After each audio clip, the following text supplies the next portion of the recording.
laps. 6 machine around off turn number 2.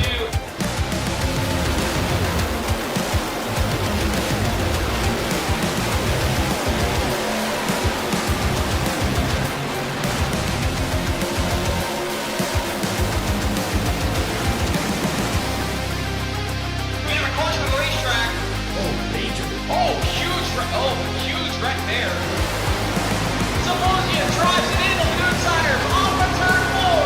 Connor Samosian, the new tire fall, 4-tire fall, 1 tire across the line. Connor Samosian is still the way near Kansas.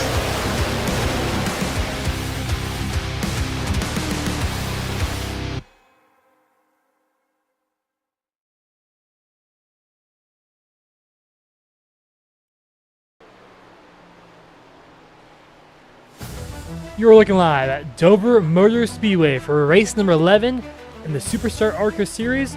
We are 2 races away from crowning a champion for season number 1, and tonight we race at the Monster Mile for 150 laps.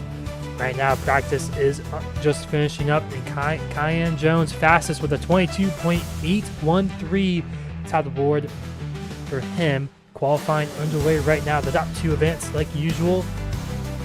And last week's winner, Samuel Hoff, in 3rd in practice. We'll see what he does in qualifying alongside Eric Keplinger for tonight's race, and maybe Aaron Brown later. But Keplinger, Monster Mile, one of the hardest racetracks probably on the schedule. Has a reputation for just eating up drivers and just having hard pit lane to get into, and then just the back straightaway. It's been also a big spot to wreck on too.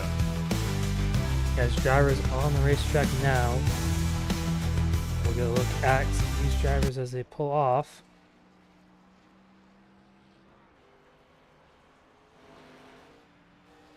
That's Cayenne Washington. He was fastest in practice. He had a 22.813, so we'll see if he can improve there. Left side of your screen will be the timing. Top left is how much time you have left in qualifying. The bottom is last lap time and current lap time, so we'll see what goes on here. And also on the top of your screen will show if there's a purple lap time, which means fastest driver, as Tony Shelton goes top. No, now Caleb Winslow goes top, as some drivers are saying some lap times now. Ruben Rodas on pole for now. Isaiah Watrous now on pole. He has about 5/10 off of Cayenne Jones as he's crossed the line. He's 22.3. Looks like the track kind of slowing down as Alex Anderson at the top of the board now. The 23.171. Can he improve on that lap time there in that 67 machine?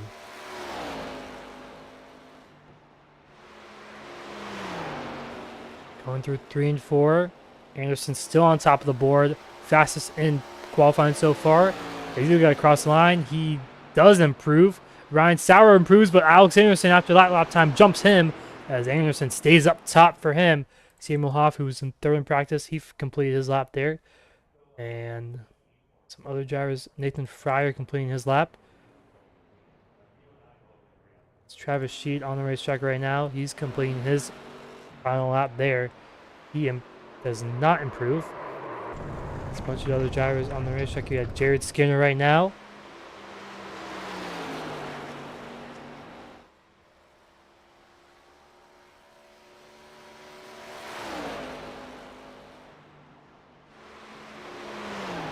Right now, Alex Anderson, our pole sitter, on top of the board right now.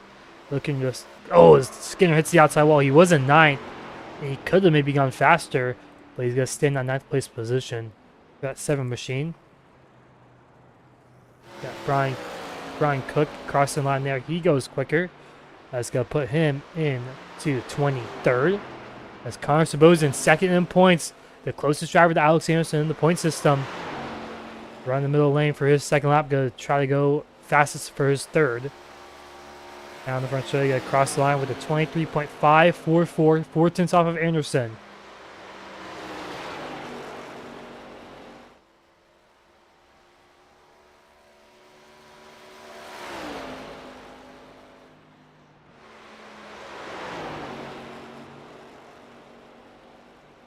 See what Sabozin can do here. And he does not go quicker, but it's a way better lap time. He's going to put himself up in the top 3 position, just outside that top 2 that advanced into the main event instantly.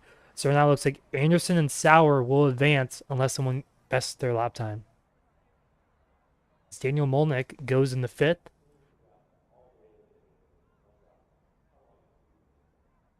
Got Thomas Spencer right on the racetrack right now.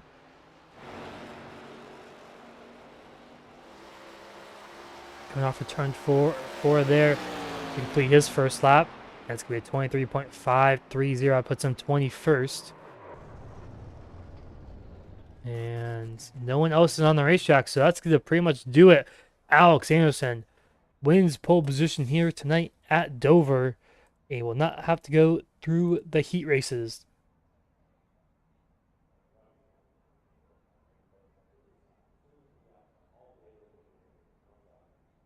Anderson gets pole here tonight for Dover, and Ryan Sauer rounds out 2nd. So those front 2 drivers will not have to go through the heat races. So everyone else will have to go through those heat races to try to make the main event.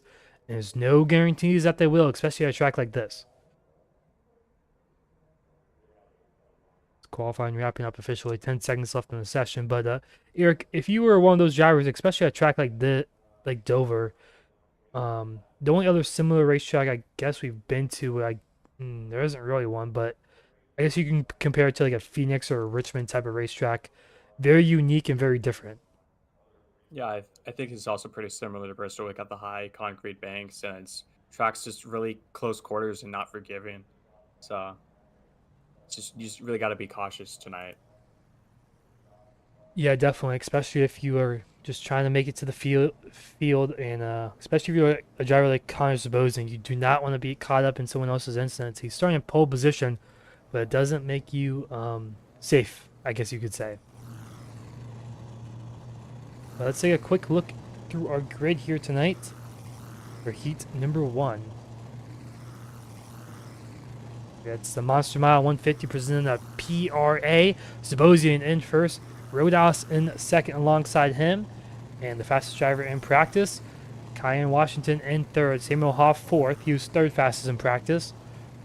Mark Cofield in 5th, Tate Lupreda in 6th, Thomas Spencer in 7th, Jason Rushing in 8th, Brian Cook 9th, Travis Sheed 10th, Caleb Winslow 11th, and Zachary Taylor in 12th, and Joshua Clatterbrook round out our 13-car field here tonight for heat number 1. So only 7 drivers make it through these heats. There should be about 3 to 4 heats tonight. I believe should be landing on 3 tonight, since we would have to be like about 60 cars showing up if we had 4. So, but there's still 5 drivers that can still advance from the consolation race after. Yeah, it's going to be at 15 laps here, 10% of the actual race. So around 5 minutes or so of race time. So not a lot of time to do much, especially with no cautions. But pace car is off, and away we go. No, don't want any tire spin here. Looks like they're all clean and green down the front straightaway.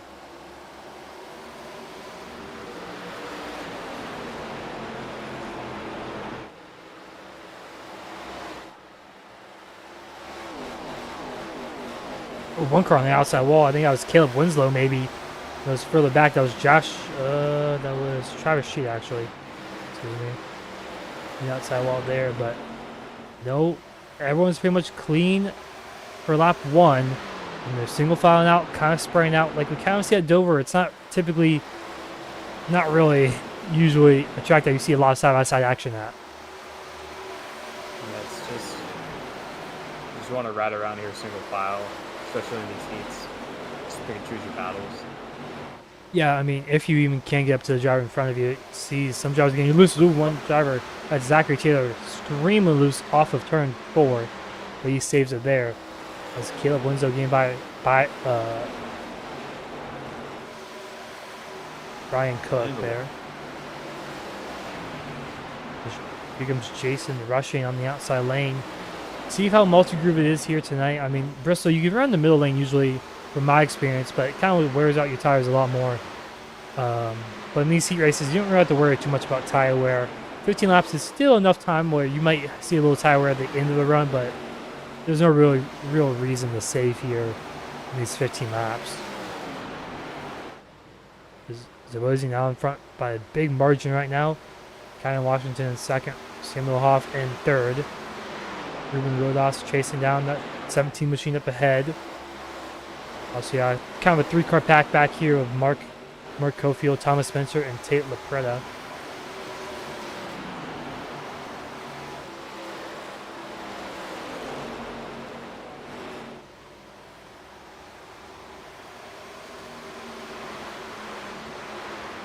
Side by side in front at Spencer, looking inside of Cofield for that 5th place spot. Oh, he gets really loose off the exit. That's going to lose a lot of momentum. Here comes LaPretta to the inside lane.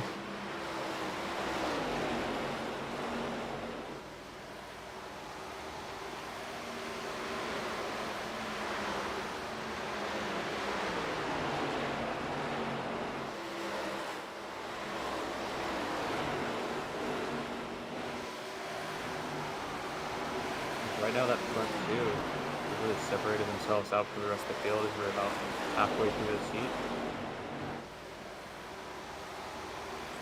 We just continue to see cars just get loose off of turn number 4 especially, and almost hit the wall. Just off of turns 2 and 4 are really the problematic areas. You don't have that much room to work with if you make a mistake. Just being loose to save the race car, because those walls on the inside are right there. Yeah, one mistake here and your night's most likely to be going to the LCQ.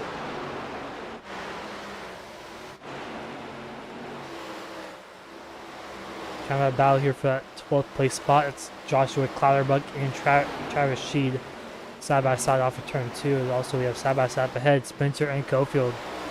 They're going back at it again for that top 5 position. Oh, Cofield on the outside wall. Here comes Spencer to the inside. He has a run down to turn 1, side by side, door to door. Up the racetrack they go. Spencer got a little tear on the entry there. Backs out of it, lets Cofield by. And I think these guys will calm down a little bit here for these next 5 laps.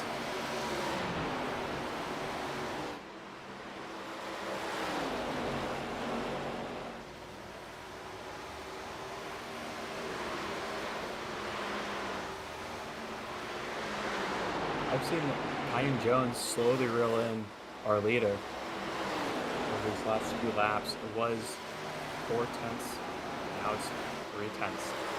I don't know if he has enough time to get out there or not. Now it's back up to 4.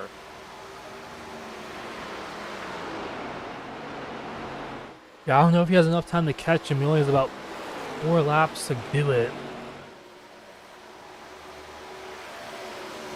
5 tenths is a pretty big gap here at Dover because you're just so, there's not a lot of braking. You know, you kind of more rolling through the corner a lot, so there's not a lot of time to gain on drivers. Just have to hope someone makes a mistake up ahead. As soon as I said it was sketchy, let's just say he did the opposite. So.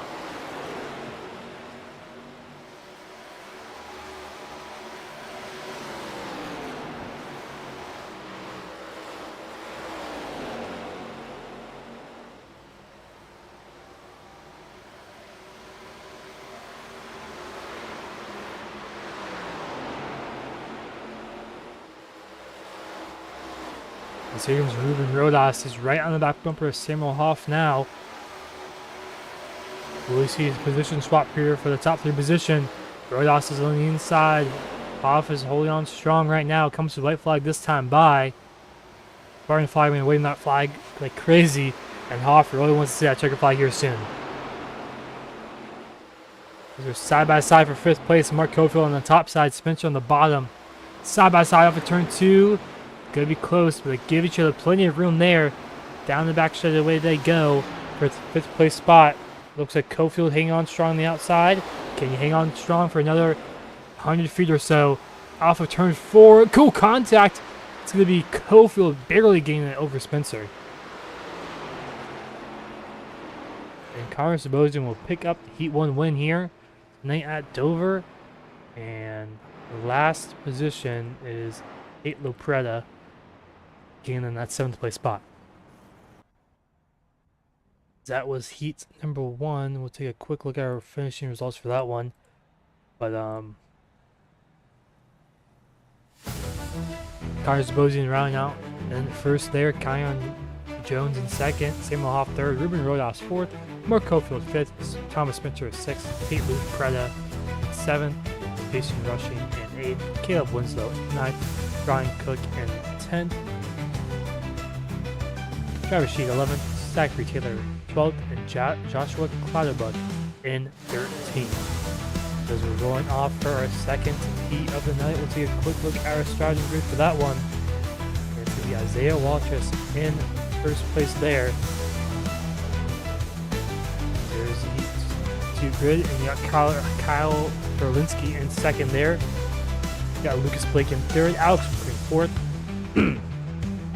Noah Abbott will be in fifth, Jeremiah Holt sixth, Christopher Bush will be in seventh, Jimmy Geikus in 8th, Nathan Pryor 9th, Jordan Evans 10th, Dylan Lamp in 11th, Michael Malm in 12th, and rounding out field is Christopher Morton, but he's not on the grid, he's not in his car right now, but we'll see if he pit starts here, which might be a risky strategy here with only 15 laps in this heat.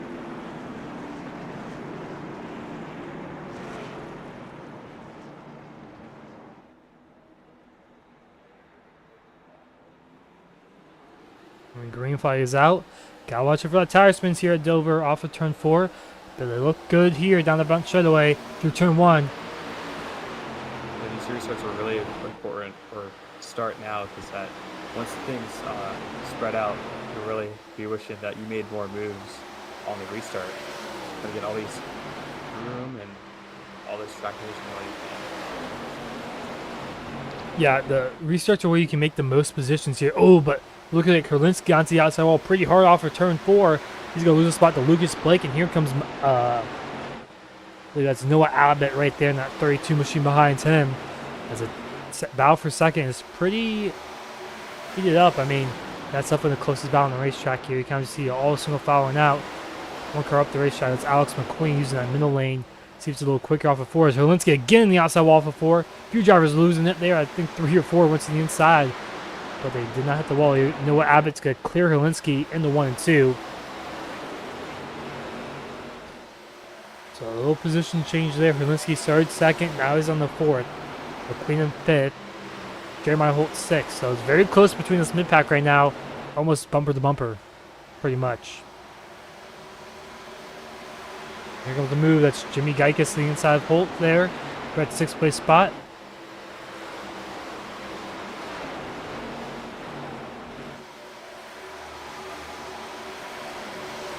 Side by side through 3 and 4. Watch for the crossover move here. If Geikus moves up the racetrack too much, as McQueen spinning. McQueen sideways. He saves it. No, he's spinning out on the front straightaway. And around goes McQueen. He was in 5th place. He drops all the way down to last and 12th. Just like he looks like he lost it on his own, but now Lucas Blake getting challenged by Noah Abbott, and the race leader Isaiah Watrous getting caught up now. Really get him near contact for second and third there off the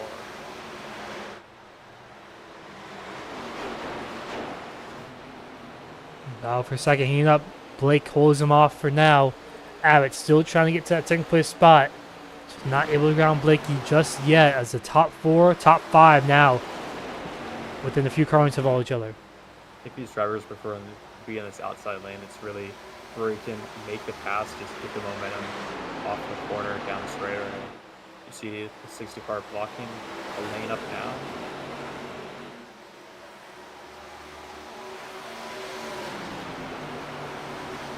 Drivers haven't really been wrapping the bottom too much. We've seen a few drivers right around the bottom, but staying about half a lane up.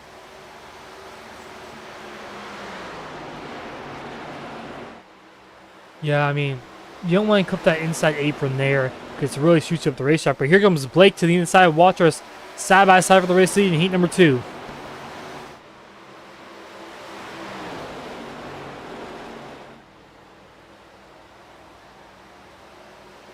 was really gotta near be careful with all contact these. there.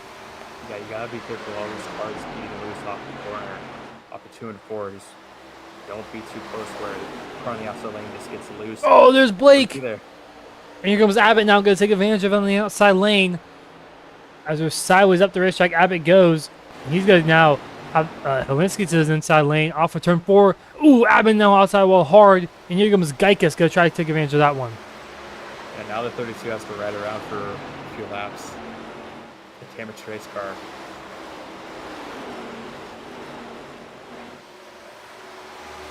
That's a pretty good gap for 7th place, so I don't think he should be too worried about that.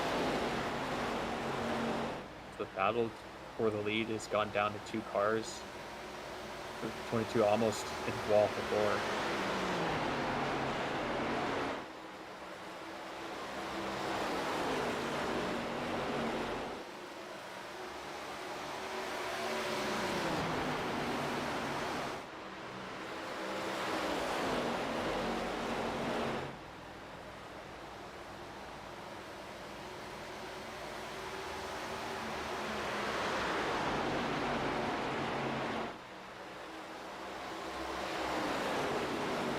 Now the top 2 still pretty close together.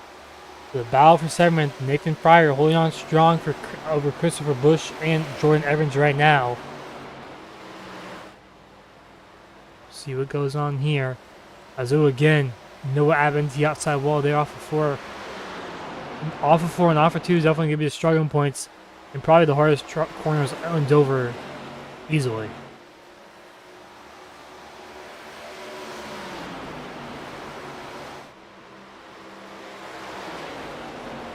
Coming to 2 to go this time by.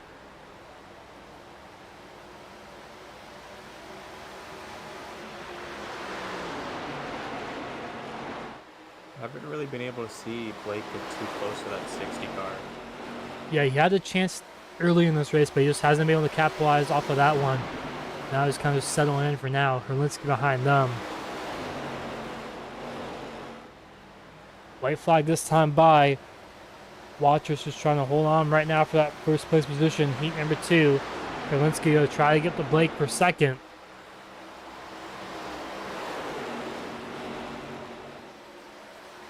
They're side by side for 7th almost. Bumper to bumper here through 3 and 4. Fryer goes low block. Busch on his back bumper. Will he use the bumper? Yes, he does. He moves him up the racetrack.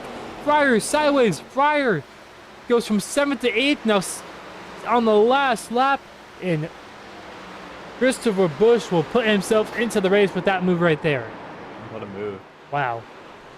That was what you got to do to advance, not have to stress and consolation race. Yeah, I mean, that was a pretty clean bumper run I've seen. I mean, he was a little sideways, but it's pretty hard to do a bumper run, especially at a track like Dover in an ARCA car. So that's going to be heat number 2.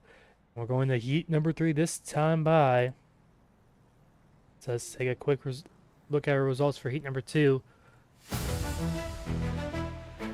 You got Isaiah Watrous in first place. You got Lucas Blake in 2nd, Karolinski 3rd, Noah Abbott 4th, Jimmy Kekis 5th, Jeremiah 6th, Christopher Busch 7th, Nathan Fryer 8th, Jordan Evans 9th, Dylan Lamb 10th.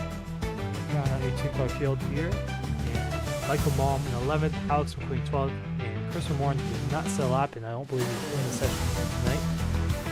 Rounds out heat number 2 results. Let's take a look at our starting grid here tonight for heat number 3. We got Daniel Almec in the first row there, and we got Dustin Kogan in 2nd. Pierce Gear in 3rd, Daniel Rebark in 4th, Dylan Johnson in 5th, Boone Blake in 6th, Timothy Presley will be in 7th, Tony Shelton 8th, Andrew Guetta in 9th, Dan Adams in 10th, Dwayne Young will be in 11th, and Brandon Wallace, who's not on the grid, not rolling, will be starting that 12th place position. After that heat right there, that's probably the most competitive heat we've had tonight. We've only had 2, but heat 1 was a little bit more spread out than that, but heat 2 was very competitive to the end. We'll see what this heat brings us here for heat number 3.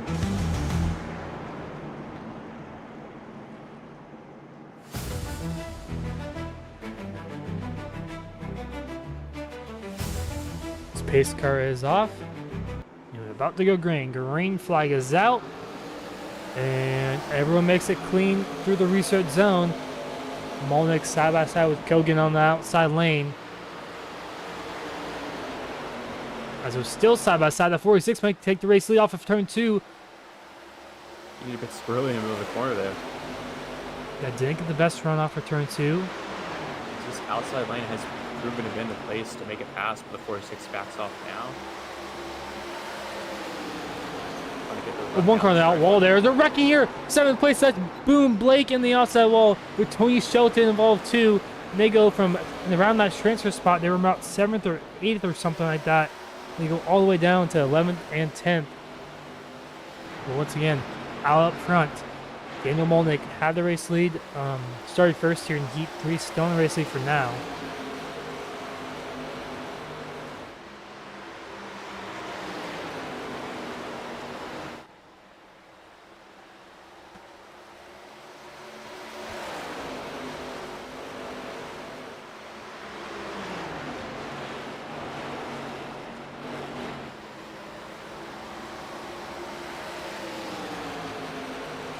We've seen so far in these heats where the pulsar just goes on the lead every single lap. It's not really a battle for the lead that much, but this 46 car is really challenging the 8 here. Not backing down without a fight here in these opening laps of Heat 3. Yeah, Heat 1 was really the only heat that we saw the leader pull away to a pretty good margin, but these final few races, the last 2 heats, we've seen the leader not be able to do that too much. But something happened to Dan Rebar because he's in the major damage there. Through the grass he goes, and around goes that 16 machine. Let's take a look at what happened there. We missed that. So off for turn 4. Oh, he just lost on his own. And he was he was in that 6th place spot in the transfer spot. He's now down to 10th place. He's got to putt around to get back to pit lane, but his night's going to go to the LCQ though.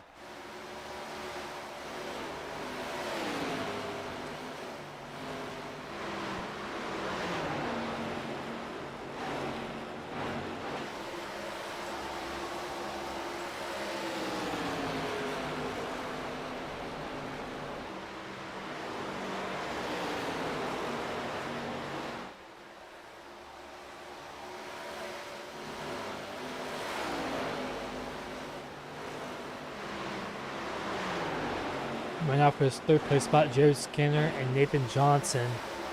Nathan Johnson and Timothy Presley drinking out for 4th place spot. Presley behind Nathan Johnson. Johnson, who won at Daytona earlier in the season, the first race of the season, hasn't been back to victory lane yet this season. And he's had some good runs. He's up there in the points. He's in 5th in the points right now. He's made every single race, so he's had a good season so far. 6 top 10s, 4 top 5s, so he's definitely had a chance to go get another win, but just hasn't been in the right place at the right time here this season. But he's looking pretty solid here tonight at Dover. 4th place in Heat 3. That should put him around in the 15th-ish spot around those. Ooh, big hit on the wall there. Timothy Presley hard hit on the outside wall there. He might get passed by Andrew Greta here in the 56 machine. Greta looking for a crossover move. He makes it actually. Wow. Timothy Presley gave it to him. I think Presley may have got a bit loose there. And into the wall again goes Presley. Presley actually hangs on the outside lane.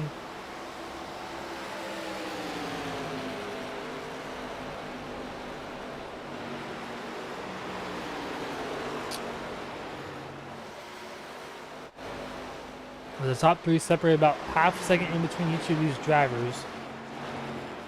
So if one of them makes a mistake, the other can pounce. Our leader's been slowly pulling away from the rest of the field throughout these past few laps as things have settled down. As Presley gets passed by Guido there for that 5th place spot. 7th place is Dwayne Young there in that 4 machine. Go on board this 4 machine here of Dwayne Young. So he's going to be in the transfer spot right now. Oh, in the outside wall.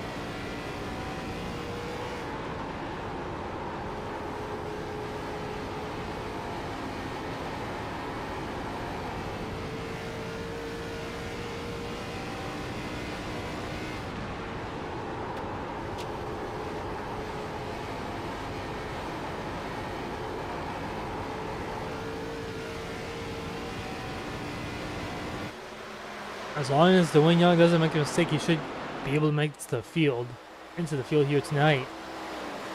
As Dan Adams, you can see him in the background there. He's only a few car lengths away, about half a second or so.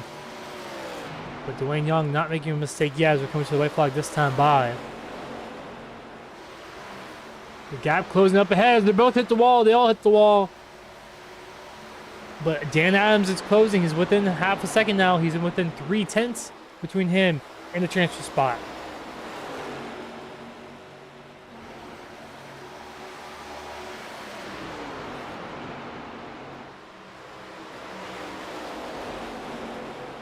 As off return for they all hit the wall again, but it looks like Dwayne Young will make the transfer.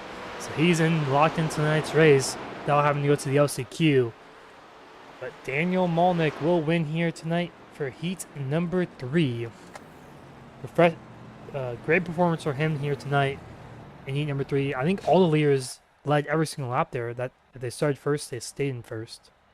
But now we're into the LCQ. It should be a good one here, 20 laps. Yeah, just going to be a lot more action-packed as people, this is their last chance to make it. So definitely see a lot of moves, just people trying to do whatever they can. So here's the standings the results for heat 3. Yeah, Daniel Malnick first, Dustin Kogan in second, Jared Skinner third, Nathan Johnson fourth, Andrew Guetta fifth, Timothy Presley sixth, Dwayne Young seventh, Dan Adams eighth, Boone Blake ninth, Dan Wright Reebok in 10th, and Tony Shelton, and round out your field. Brandon Wallace did not set a lap or grid up. Let's take a look at your LCQ grid here tonight. And we got 17 cars here. I think 15 of them gridding up for tonight's LCQs. Here they go, rolling off right now.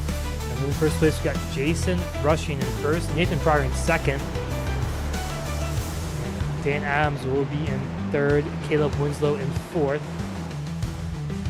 Gordon Evans in fifth, Boone Blake sixth, Brian Cook seventh, Dylan Lamp eighth,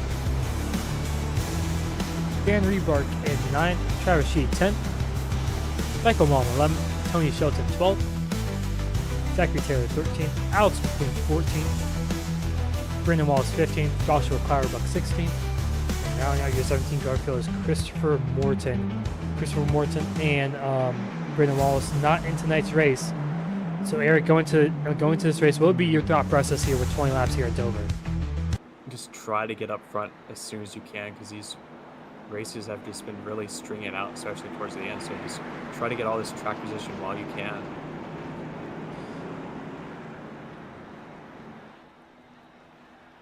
As here we go, pace car is off. And green flag is out. See if everyone spins on the restart. Looks like we're good. Restarts have been pretty clean so far here tonight. Top 4 single file, top 5 now single file. Going down to turn 1. Yeah, great start for a leader rushing at 7-8 car. That's not a good start on the outside lane. We're side by side for third place. That's Caleb Winslow and Nathan Fryer. They single file back out. But as you was mentioning, they kind of spread out a lot, but the mid-pack still side by side back here.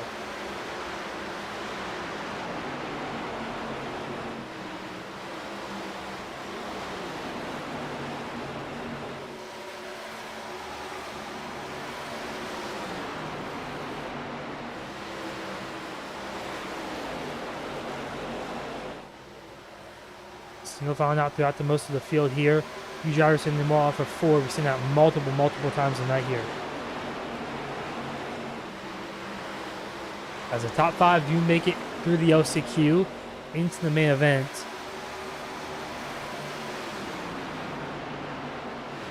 As we go through the top 5, we got Jason Rushing in first. Dan Adams second. Nathan Fryer third. Caleb Winslow fourth, and Boone Blake rounding out your top 5 positions. This top 6 have really pulled away. Jordan Evans, yeah. In contention for the last transfer spot. Boone Blake. Excuse me, Boone Blake. Oh, hard hit for the outside wall for Boone Blake. And there, Jordan Evans takes advantage of that one. He's going to try to sail off into the sunset here and try to get to that top 5 position and stay in it.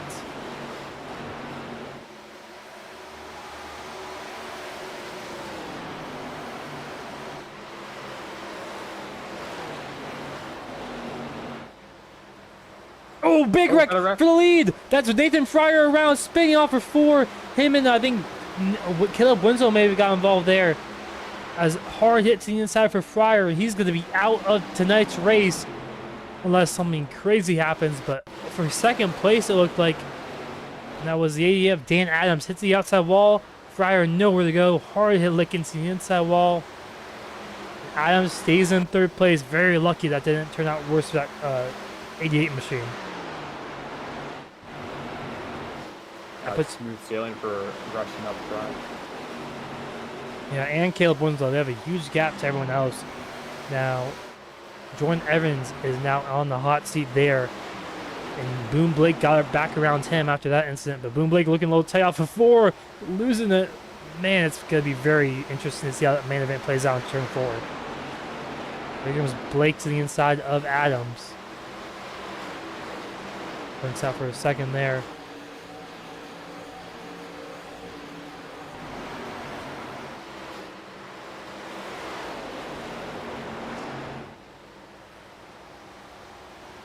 So Boone Blake up to 3rd, but Dan Adams definitely has some right front damage. It might be hindering his performance as he's come to. It's 12 laps to go, and he's really struggling. Here comes Dylan Lamp to his inside.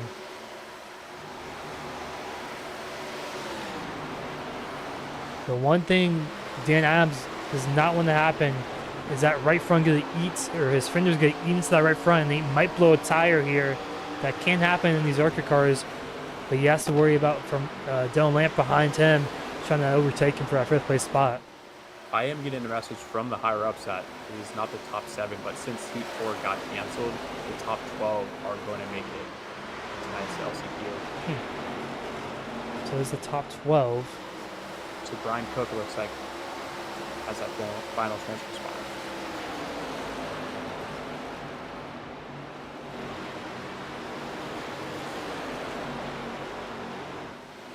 Now who's holding off 13 of Michael Mound?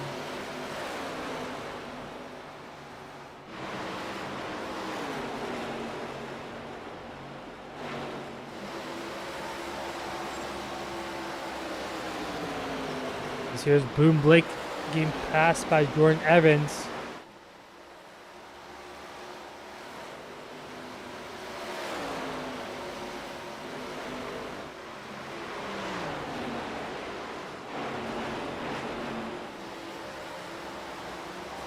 Oh, Blake in the outside wall there.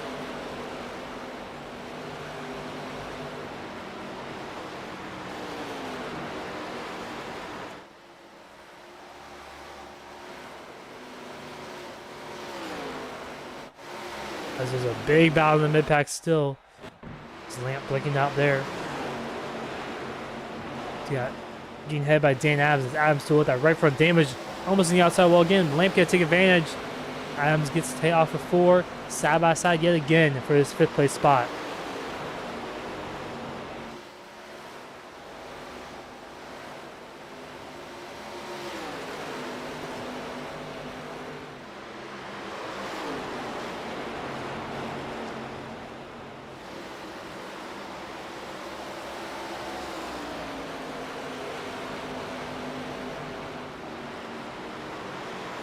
Adams has fallen back quite a bit now. He's on the 7th place. For that right front damage, I think that's really hindering his performance now. His mom was getting caught up from behind from Brian Cook right now for that 12th place spot, the transfer spot right now. 5 to go this time by. Can Malm hang on, or can any of these drivers up ahead hang on if they get past? But here comes Brian Cook to his inside. off for turn 2. They're still side by side. Cook gets a bit loose off the exit. As here comes Malm to the outside of McQueen. McQueen in the McQueen paint scheme there. Off for turn 4. Oh, Malm's the outside wall. Here comes Cook to the inside. He's going to easily be able to overtake him. There's a little bit of contact up ahead. That's Dan Adams. He's continuing to fall back. Well, Adams really fell out of the transfer spot. As contact made, around goes Adams. Adams is out. So is a few other drivers. That's Brian Cook involved there. Who will get to line? Could it be Zachary Taylor in 14th place coming through the field?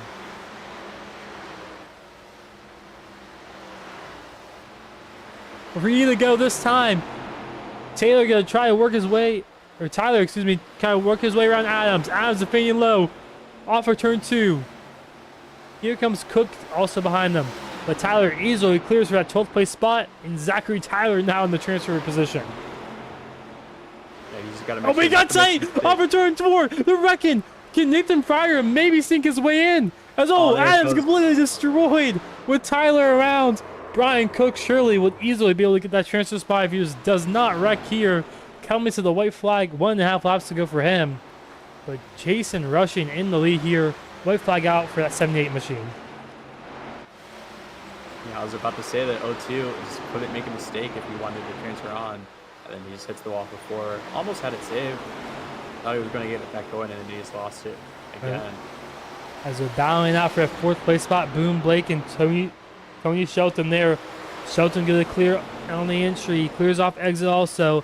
Blake hits the outside wall once again for good measure. He loses 2 positions there. And he's been struggling off for turn 4 all night long. And he goes down to 7th.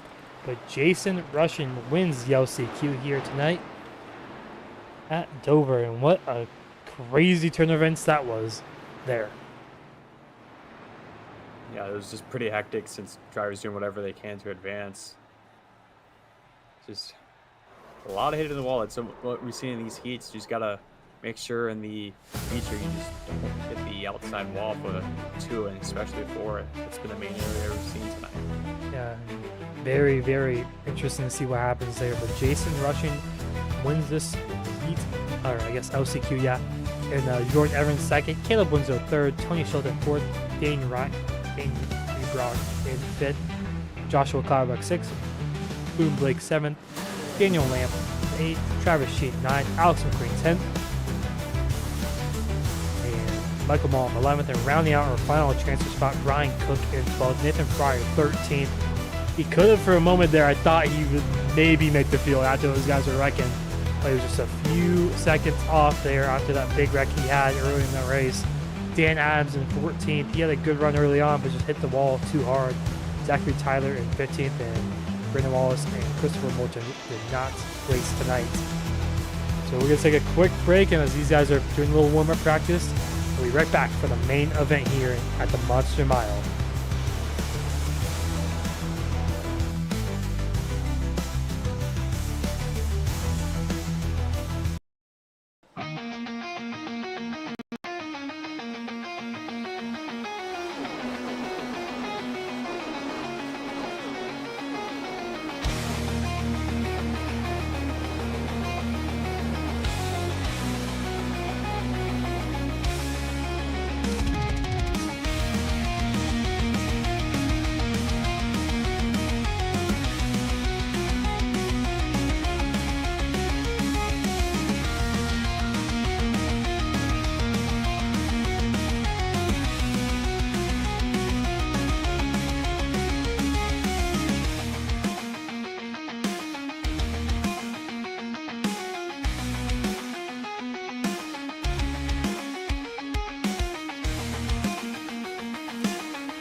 Welcome to Dover, Delaware, here at the Dover Motor Speedway. Now it used to be the Dover International Speedway.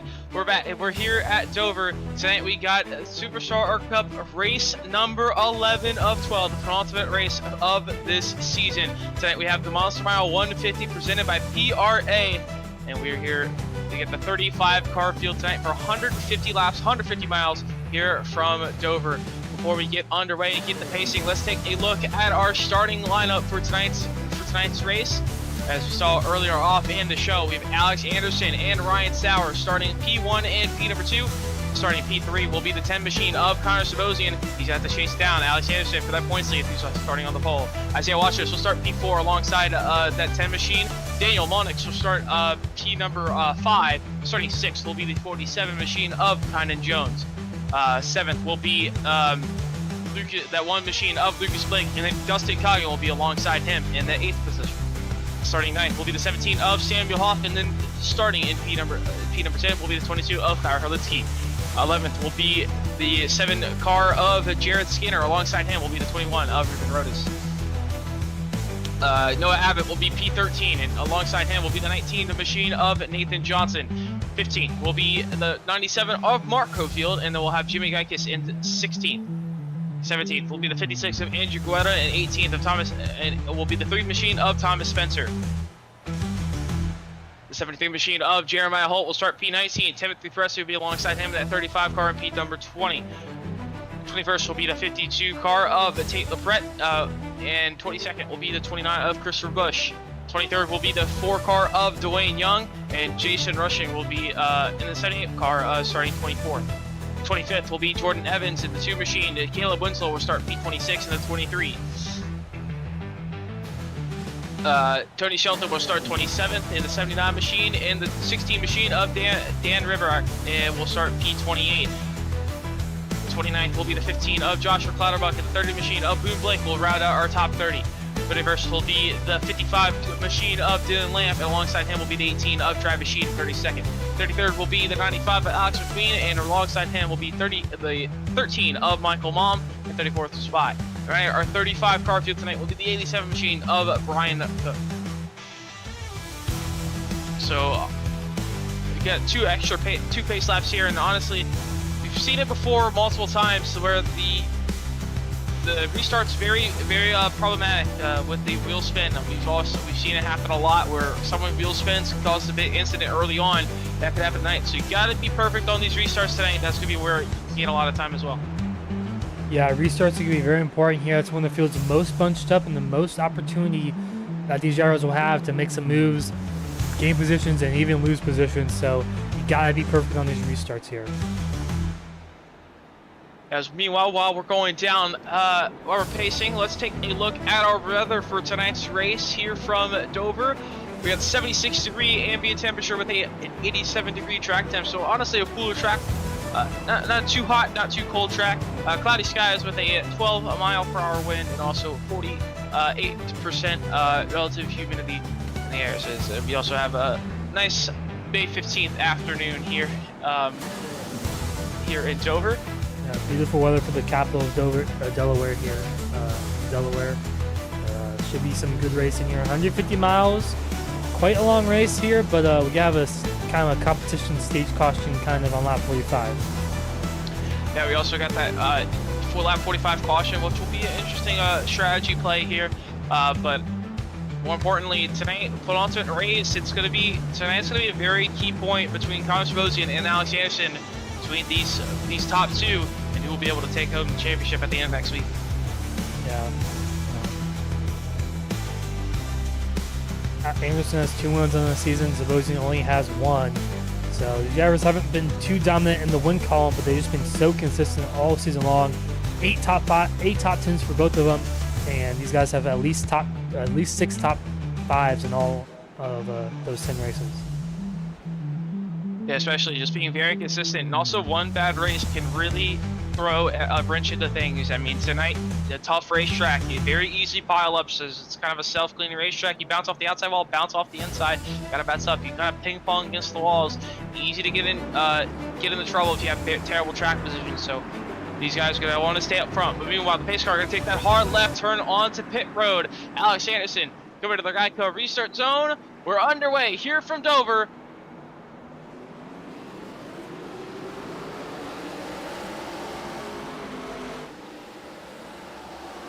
Looks like everyone clean through the restart zones. Something you want to check out every restart in Dover. It's going to be very interesting. One of the hardest restart tracks probably in the schedule and even in the country even. As everyone's still trying to single file line, trying to battle each other. Tires are going to be a big factor as well. Dover's really a front tire eater as well, so that will be interesting note tonight. You want to save those right front, left front tires is just the aggressive banking and the way you got to drive it with the diamond to be fast. It really eats up those front tires. Could get a little tight, but you could also get loose as well. The top three nose to tail through 3 and 4. They've really pulled away from the rest of the field so far. Yeah, top three pulling away of Anderson, Sauer, and Zabosian. Zabosian doing what he needs to do, staying right there with Alex Anderson, just right behind him. Kind of wrapping the bottom a little bit there. No one's really yet to diamond yet. Typically it happens. It gets a little better once the tires start to run out and the diamond line kind of gets better.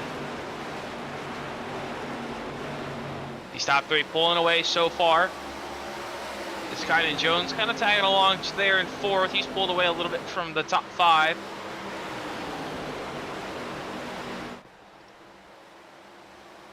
So you have a battle back for about 7th between Dustin Cogg and Lucas Blake. Samuel Hoff as well. All these guys still battling just outside that top 5. As Hoff's on the bottom, 46 of Dustin Cogg on the outside. Trying to make the outside lane work, but struggling a little bit on the outside. Hoff able to run the bottom a little bit better. He's going to be able to clear that 46 as Coggin's going to lose another spot maybe here to Hurlitsky.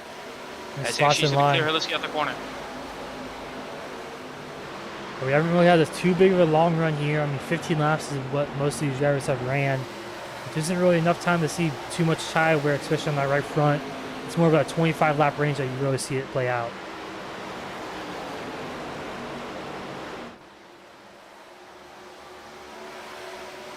Especially those tires will come in, but I mean, you've only seen about 15-20 laps, but typically with Dover, the tires really they fall off very hard, very fast in the first 10 to 15 laps, and they really start to fall off even more after 15 to 20, and they kind of even out at that point, but it falls off about a second and a half to sometimes even 2 seconds, depending on how the conditions are, of course. But tire wear going to be a big factor tonight. And we'll start to see that who really eats up the tires very early on here in the next about 10 laps. Yeah, early on, it's kind of just follow the leader, save your tires, don't want to burn up too much stuff early on, but also you want to be in the right position here because it's pretty hard to pass, even if you have better tires than someone. And speaking of passing, here comes Molnix looking to the inside of Watrous. Watrous staying about to the middle of the top of the racetrack. Molnix wrapping the bottom. A little bit better on the tires. Typically the bottom is a little bit better on the tires compared to the outside lane. So Watrous still clears on the outside, still kind of fending off that 8 machine. Lucas Blake trying to also find his way by, trying to pounce on a mistake from one of these 2 drivers in front of him. Ooh, Blake gets a bit loose though. Here comes Hoff to the outside. Peeks his nose there. Gonna try to make a move there. Through turn 3 and 4. Not sure if he's gonna be able to though. He's trying to get out there. Not gonna be enough. He's barely just got his nose there, I believe. Able to trying to drive it around the outside. Can't really keep the speed up there. Can't really get the power down. Blake still holds on to the position. Really good run though off of turn 2. He's alongside him halfway there. He's really sends it through 3 and 4 though. Off really driving it in. Now he's gonna cut down, try to get that lead apex off the corner. He's gonna be careful. Almost in the wall. Ooh, very that was close to the wall. Blake's still a little bit better on the bottom. Is Hoff still trying to hold the outside lane? Ideally, he wants to try and cross under or try and take it to the inside into 3, but it looks like he's not going to have enough run to do that. And these top 3 have not been separated since lap 1. 10 laps in the run, they're basically the same order and they're into the same positions, almost a car length and a half or a car length in between each of them. These top 3 very even so far. They're kind of like backing. It feels like they're kind of backing off just a little bit, trying to save their tires a little bit more. As Hoff trying to continue to get around Blake. Blake give him the outside lane for free there. Hoff has to be careful of wearing out his tires. I know we have the competition caution around lap 45, but still, you don't want to wear out your tires too early. You don't want to wear up your tires. So like I said, very quick, very fast. And the quicker you kind of burn, mainly at Dover, instead of trying to just kind of manage the wear, you just kind of want to make the wear last a little. You want to slow the wear down a little bit. You don't want it to fall off really fast in about 10 to 15 laps. Eventually, eventually everyone will like kind of even out eventually. But you don't want to get out. You don't want to get out too far early and just really burn up your stuff and fall off like a rock after about 15 laps. Here comes Hoff. He's on the inside instead of the outside. And Blake's still doing a great job defending no matter what part of the racetrack he's on, top, middle, or bottom. Yeah, Blake doing very well, but here comes Hoff to the bottom. And then slots back in line. As meanwhile, right in front of him here, we got Daniel Monix and Isaiah Walter side by side. It's for the top 5 position as Kyan Jones, as they were actually catching the top 4 with Kyan Jones there. As the top 5 actually kind of closed back behind, as I think those top 3 really heavily saving out front. Look, contact to the wall there with Walter as he still holds on to the position, still holds on to the top 5, and Molnick's gonna have to try and find another way by him. Here comes Dustin Coggin to the inside of Hoff, now off turn 2. Side by side there, you have Kyle Linsky also behind them. Nathan Johnson working his way up through the field as well. Started about 11th. He's still staying around there as well, trying to work his way through the field. Looking at the inside of Herlitsky as they Hoff getting into the wall there a little bit in front of him. That's going to allow Coggin to drive it in, but he's going to have Blake. Doesn't really have a hole to fit in there. But it's getting close. Fit into the bottom behind under Blake. A little bit of contact off the corner. That's going to make Coggin have to really shallow up his entry. Almost, just trying to stick his nose in there. Gonna have to check about the exit. Blake gonna get really tight though. Side by side. Here comes 4 Nathan wide Johnson. almost. He's got a huge run. Thinks about sending it 3, but thinks better of it. Almost a 4 wide situation there. Hoff was almost like in the middle there also. He gets his nose in there, but what a move from Dustin Coggin. Getting past Samuel Hoff and also Lucas Blake. He's able to take advantage of all those mistakes there. And Ryan Sauer now falling back to 4th under attack here from Isaiah Watrous. I think Sauer's really starting to fall, but we got a caution of the racetrack. And that's Noah Abbott around in that 20th place position. He's dropping like a rock there. He's off of turn 4, I guess, into turn 1. Front straightaway around there. So I'm guessing what happened was he just lost off of 4 or something happened there. That's been the trouble spot all night long.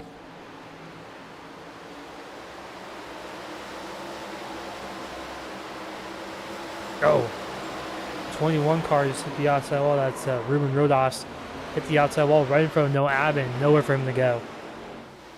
Yeah, big hit there to the inside wall. As you kind of see, the kind of bounces back up, and then the banking just carries him all back down.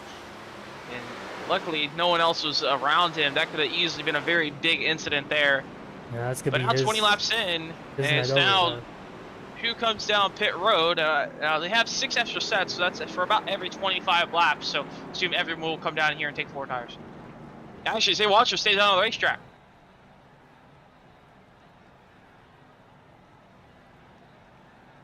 So everyone's going to come down pit road with the exception of the 60 machine of Isaiah Watchers. He was running P4 at the time. So we'll see what Alex Anderson does in pit road here. Can he get just no mistakes here? You want to keep your track position. That's a pretty big importance here at Dover. Very hard to pass.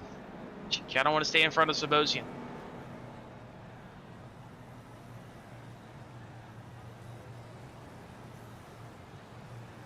Then we're going to take 4 tires and fuel. Let's see who gets out of first, assuming it will be that 67 of Alex Anderson. There's Tynan Jones.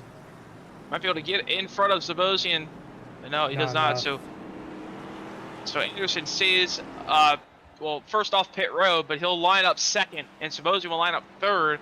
As Isaiah watches the old tires staying out of the racetrack. That's an interesting call there. Yeah, I mean, I know that we had the caution on lap 45, but we'll see how that plays out for him. I mean, it's a long. He has 21 laps on these tires. I mean, you have 6 sets, so there's no reason not to use one right here, unless he wants to save one for the end, which I do understand that. But I mean, kind of risky business here, especially when you're already doing up front. There's not really a good reason to be this bold on a strategy. But one thing to watch out for is that tire spin on those old tires, though. Especially beyond the inside lane since he's in the lead, since he is the leader. As we're already going back green this time by.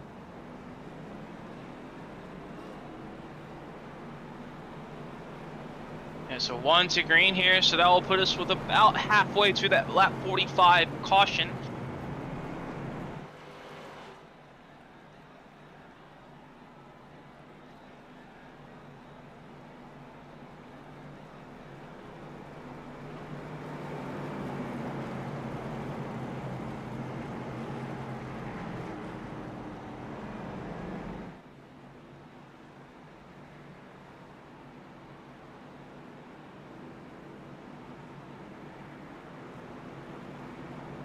As you roll down the back straightaway with the kind of slower pace car speeds than what you normally see on the normal racetrack, normal mile and a half, or as Phoenix is, that's the New Hampshire's, they're the other 1 mile racetracks on the schedule. But the pace car going to take that hard left turn on the pit road.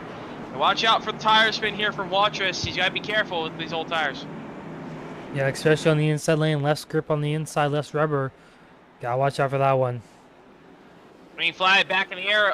No Looks tire good. spin from that race leader of Isaiah Watrous. Now can he clear Anderson going down to the 1? Yes, he will. But how much more grip is Anderson going to have to do for 1 and 2?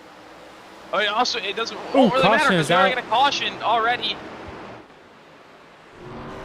Pretty big May have wreck. happened towards the back. Yeah, multiple cars involved. I think we catch some wheel spin maybe in a restart wreck off the back here. No, it looks like, yeah, I mean, it looks like maybe oh, we had 2 separate wrecks actually. 2 completely separate incidents there. So here's the 87, missed the shift maybe or something, but then up ahead. Got in the wall, I guess. We had 2 wrecks up ahead, so there's another wreck up ahead. This is Tony Shelton at 79.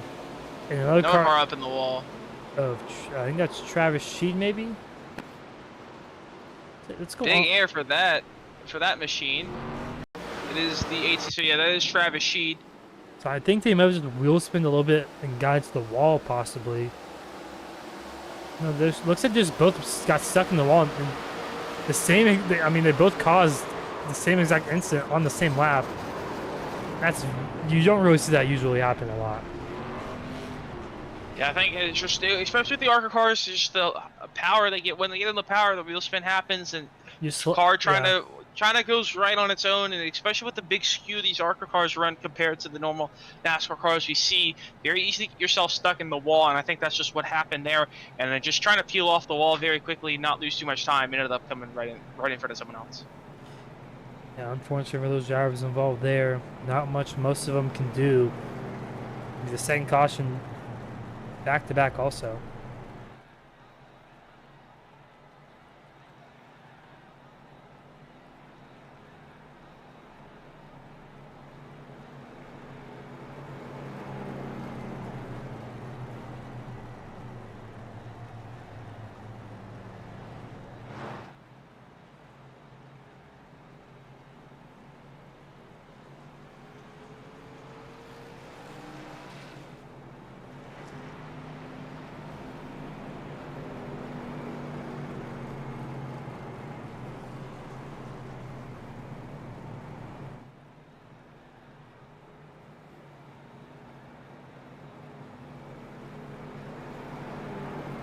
Should be coming to green next time by.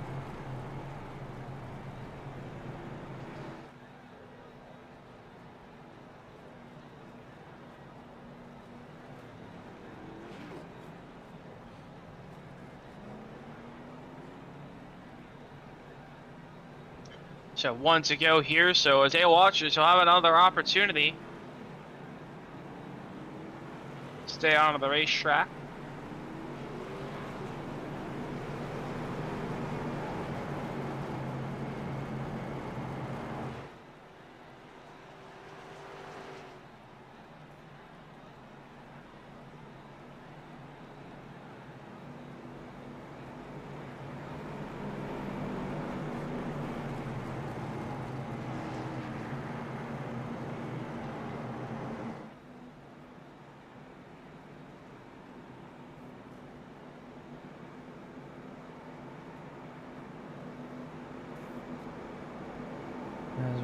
this time by here.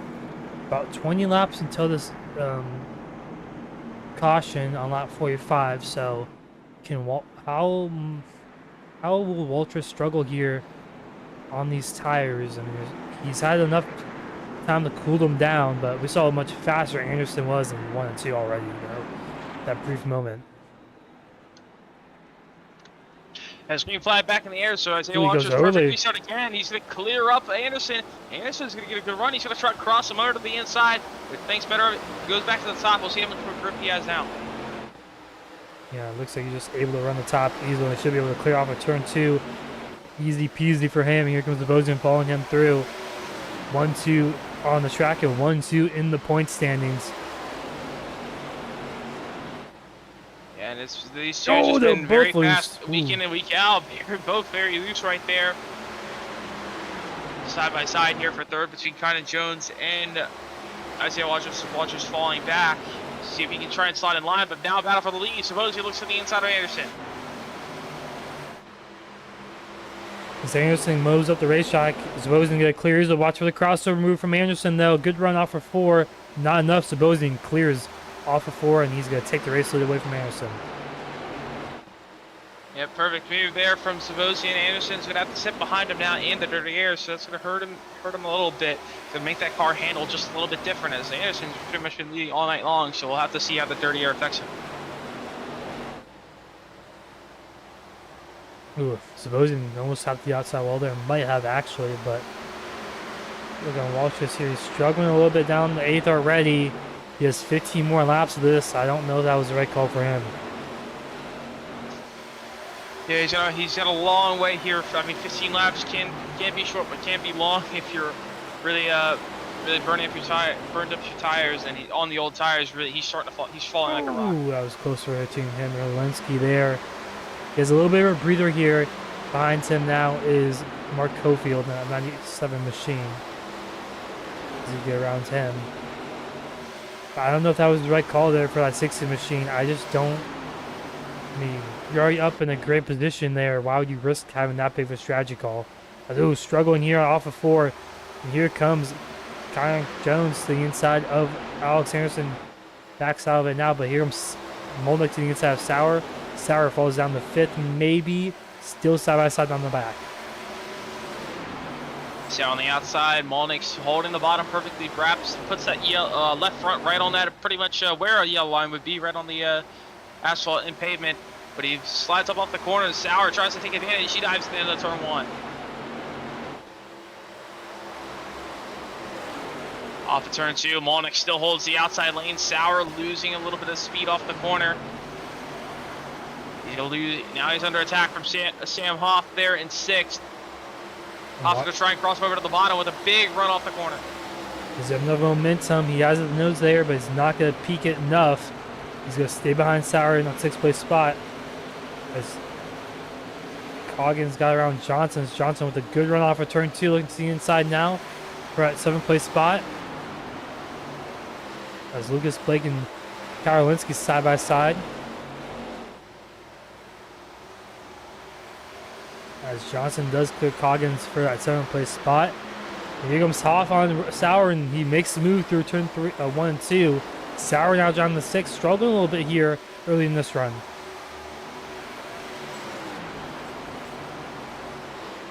Yeah, Sauer's starting to fall off a little bit. You saw he was starting to fall off early on, late in that first run we had, and now he's just kind of just out of it a little bit.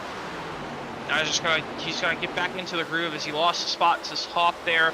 He's fell back to 6th after running the top 3.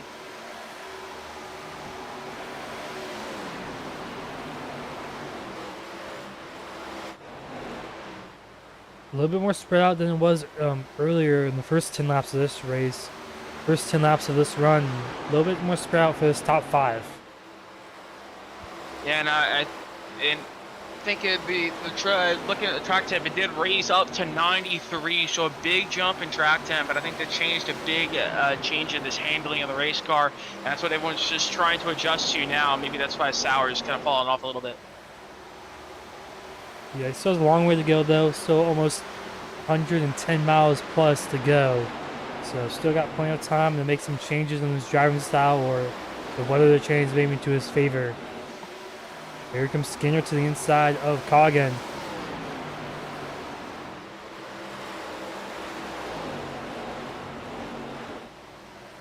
Coggin on the outside. Skinner trying to work the bottom. Trying to find his way by. Still can't get there.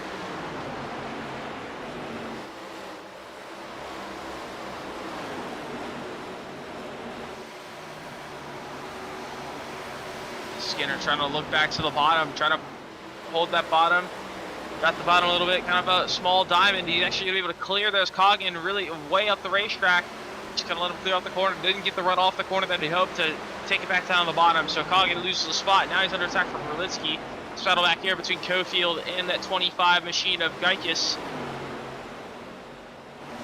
Geikis could get around Cofield for at 12th place spot. So you got a little bit of a battle back here in 19th place. And that's where Isaiah Walters is right now. Down to 21st, getting passed by Dwayne Young, the second. As Christopher Bush now to the inside. Bush to the bottom, trying to get by Walters. Walters just has to hold on for a couple more laps here till that competition caution. Side by side off of turn 2, down the back straightaway. Bush on the better tires. He's got to take his time though. Don't want to burn up too much. I mean, you're not really going to catch Dwayne Young up in front of you if you get by. So he's going to be able to clear Bush off of turn 4, but he's going to go a little bit sideways. Big loose. Did he hold on to it? Yes, he did. He holds on to it. As now he's going to lose another spot, a couple more spots there. This big save from that machine. And now the 67 of Alex Anderson, he's looking to lead. Yeah, he was close to Zabosian there. He has about two laps till the caution comes out. I'm not sure if it's the beginning of lap 45 or the end. Pretty sure it's the beginning, but through 3 and 4 now. Zabosian pulling away loud, but here comes Daniel Molnick now for a 3rd place spot right on the back bumper there. Yeah, Molnick's trying to find his way by for P number 3. So 1 lap to go here. I believe once we get across the line here, that will be our competition caution.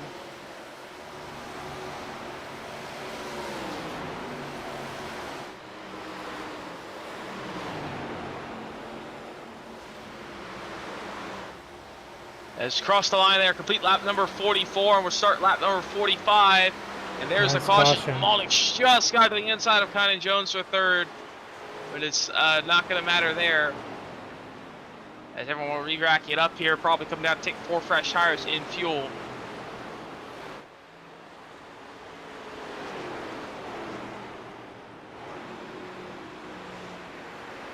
As there's a lot of lap cars are about to get lapped there as they kind of caught that break there. Travis Sheet also as well. He's 1 lap down at 31st. He'll be our free pass. He'll be the free pass. Caleb Winslow and Alex McQueen, they could try something and try and get back on the lap if the wave around. Hope for a quick caution.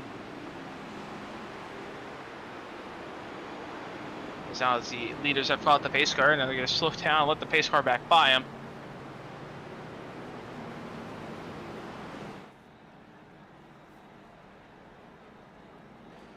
Yeah, I mean, I would think all these drivers taking tires here, they've been on these tires for about 25 laps or so.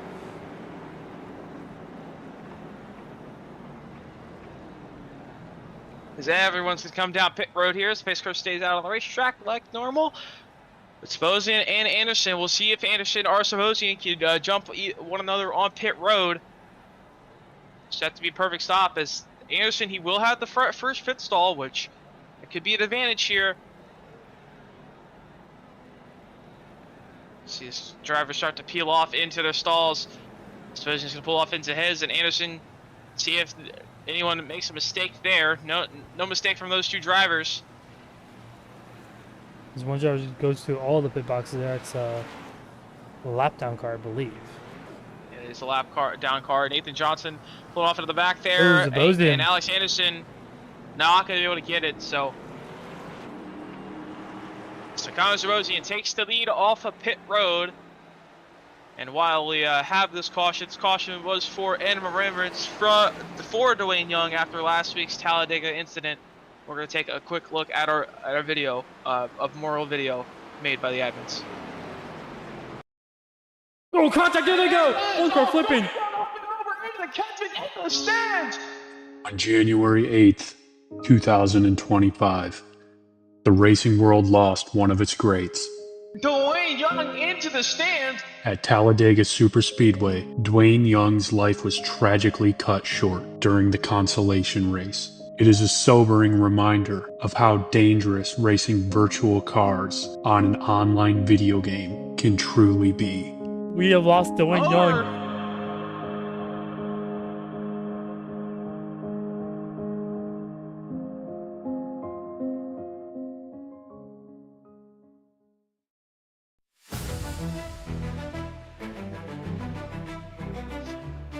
Let's welcome back here to Dover, Delaware after our touching video of losing Dwayne Young. Dwayne Young 2 is in the 4 machine is here tonight and as Dwayne Young. But so meanwhile, we had a little caution there at a memorial for the virtual crash of last week. But luckily it was all virtual, so he's all right. Maybe. Just memeing a little bit. But he's Dwayne Young running 18 tonight here at Dover. As meanwhile the 67 and 10 of Constable and Alex Anderson out on the front row still are 2 points as well. But an interesting decision here. The 10 of Constable, he's just staying to the outside, so we'll see how well the outside works for him on this restart. I think that's a good decision here. The outside usually has a little bit more grip on these restarts in Dover. So we'll see how it plays out for him. And green flag is out. Loud pedal is on. Great jump for him. Restart for that 10 machine. It's Anderson able to just barely clear Connor Jones going out of the turn 1. But Connor Jones off to an early multiple car length lead just off the restart. May have actually hit the outside wall off of turn 2. Kind of heard it on the camera there. But he's still out in front. We have a lap car coming off the racetrack also. But Sebastian leads the lap after the restart. So great jump for him.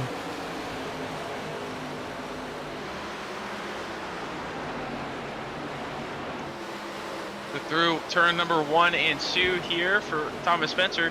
So they're attacking, but we got to battle up, but closer up for third now. Molnick's trying to get by Kynan Jones. Yeah, great pace before that caution, and now he's able to clear Kynan Jones for third.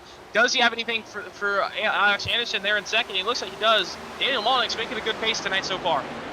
A great job from Molnick so far tonight. Right on the back bumper now of Alex Anderson. As Molnick goes down to the bottom, looks to the inside of Alex Anderson. Just put a little bit of stress on those tires, probably trying to get a little bit more track position, but he gets up to second. We'll see if he can chase down our race leader, Sebastian.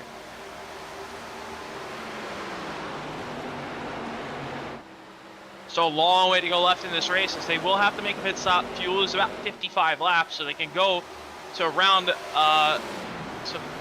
probably go to around 45-ish to go. It's a pretty even split here in this run. Is Molnick to the inside? He's got a great run. He looks to the inside. What a run off of turn 4 for him. Side by side now with the race leader, Connor Zabosian. Zabosian giving him plenty of room through 1 and 2. Off for turn 2. Zabosian got a good run off of 2. Top side, but Molnick doing a great job. Got it clear through 3. Now Molnick, new race leader out in front. Molnick's putting that short run pace to good work. Oh, now he's Anderson! Alex Anderson, big loose off of turn 4. He's gonna gas it back together. He's still gonna stay side by side with Kynan Jones, but he could lose more spots here. Doesn't want to lose his track position. This could mean a lot. This could mean very bad if an incident happens around him. That could have been a championship saving moment right there. That could have ended in a disaster for Alex Anderson with 2 races left. You cannot have a wreck here in the penultimate race of the season. Yeah, he's still struggling, getting loose on the bottom there. Nathan Johnson behind him, is just shaking up behind him, so he's able to slot in behind off there. Nathan Johnson slots in behind the 15 machine, 25 machine of Jim McGuinness there. As Anderson here recovers the 5th, doesn't lose too much, kind of saves the carnage there that could have happened. Yeah, he's struggling off of turn 4, getting really loose. It's just getting I think it's kind of a push loose. That's normally what happens here at Dover. As the track temp up to 92 degrees as well, so it's been up from 87 from where we started the race at. So the track conditions really changed. It's the sun. As you kind of see now, the sun's starting to peak out, so it could start to heat up the track a little bit more. Yeah, the track's only going to get hotter and hotter. We're going to the hottest state hour of the day, which is about 4 o'clock, 3 o'clock ish. So that should be the hottest part of the racetrack and it's only going to get hotter from here on out. And also more rubber getting put down on the racetrack too.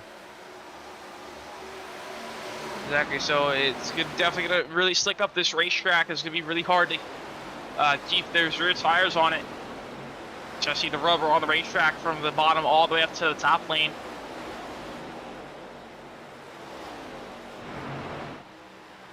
Swanwick's trying to pulling away a little bit from Sabosian.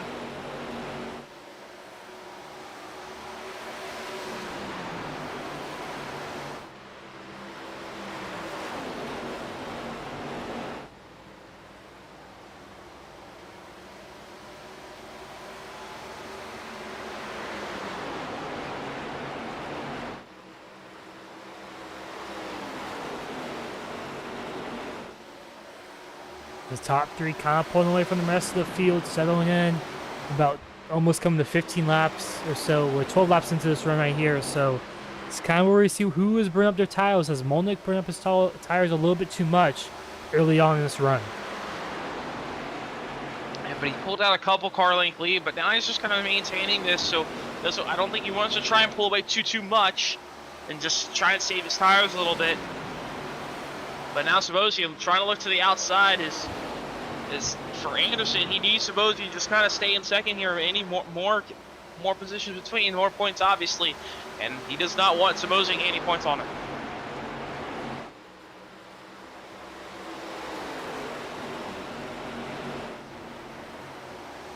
So here comes Sabosian out to the inside. Molnick kind of burned up his tires there, trying to get around everyone. And Sabosian gonna take advantage of that one. They're still side by side off of 4. Gotta watch out for that wall as Molnick gets pretty loose off of 4. Yeah, this battle for the lead is going to mean a lot. That could allow the field to close back in. Kynan Jones already closing the gap down a little bit. Sabosian running the bottom, not being too aggressive down there. Wants to keep the car under him. He's just slotted behind Molnick there now as he can really get alongside him off of the corner. Molnick did a great job defending Sabosian there, but Zabosian's not done yet. He's going to be on his bumper all the rest of this run here. These next 40 laps if they go green the rest of the way.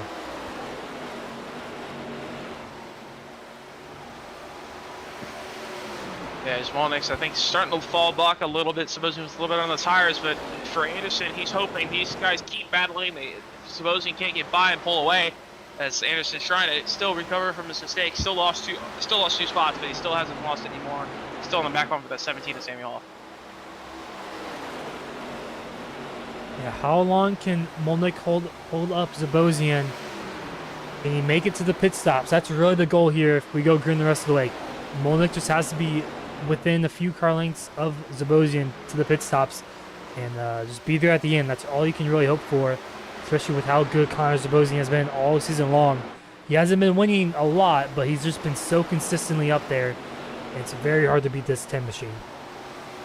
Yeah, Sabosian's been. I mean, Sabosian and Anderson, they're both those drivers are the only drivers with. They both have tied for the most top 10 so far this season.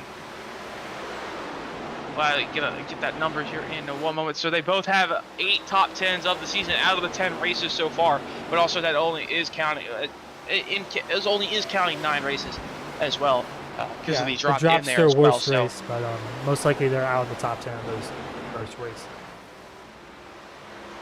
But right now, a little bit of battle there. I think that's Alex Anderson almost got in the same with Hoff, as Hoff getting through some lap traffic already. We haven't really mentioned lap traffic, but Dover is not the place you want to catch lap traffic, especially on the exits of these corners, especially off the exit of 4, which has been the trouble spot all night long. Yeah, especially out of turn 2, out of turn 4. See these drivers getting really loose, but turn 4 a little bit more. You gotta see off of turn 4 here just how much loose they got. They just kind of tap the wall and really smoke the tires a little bit. Just that streak of rubber that's just sitting right there. But as you saw just a moment ago, Anderson got by Hoff. We'll see if he can chase down Kynan Jones as he's a little bit farther back from our race leader, about a second and a half back of Daniel Molnick. Sabosian and Molnick still close together though.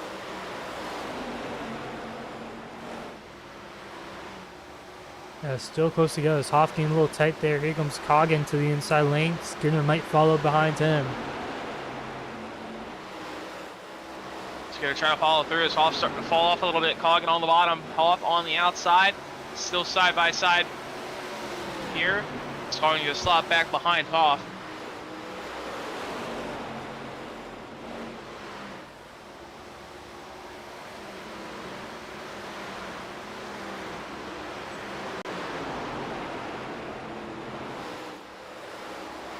They're still battling just outside the top 5, kind of just inside the top 10.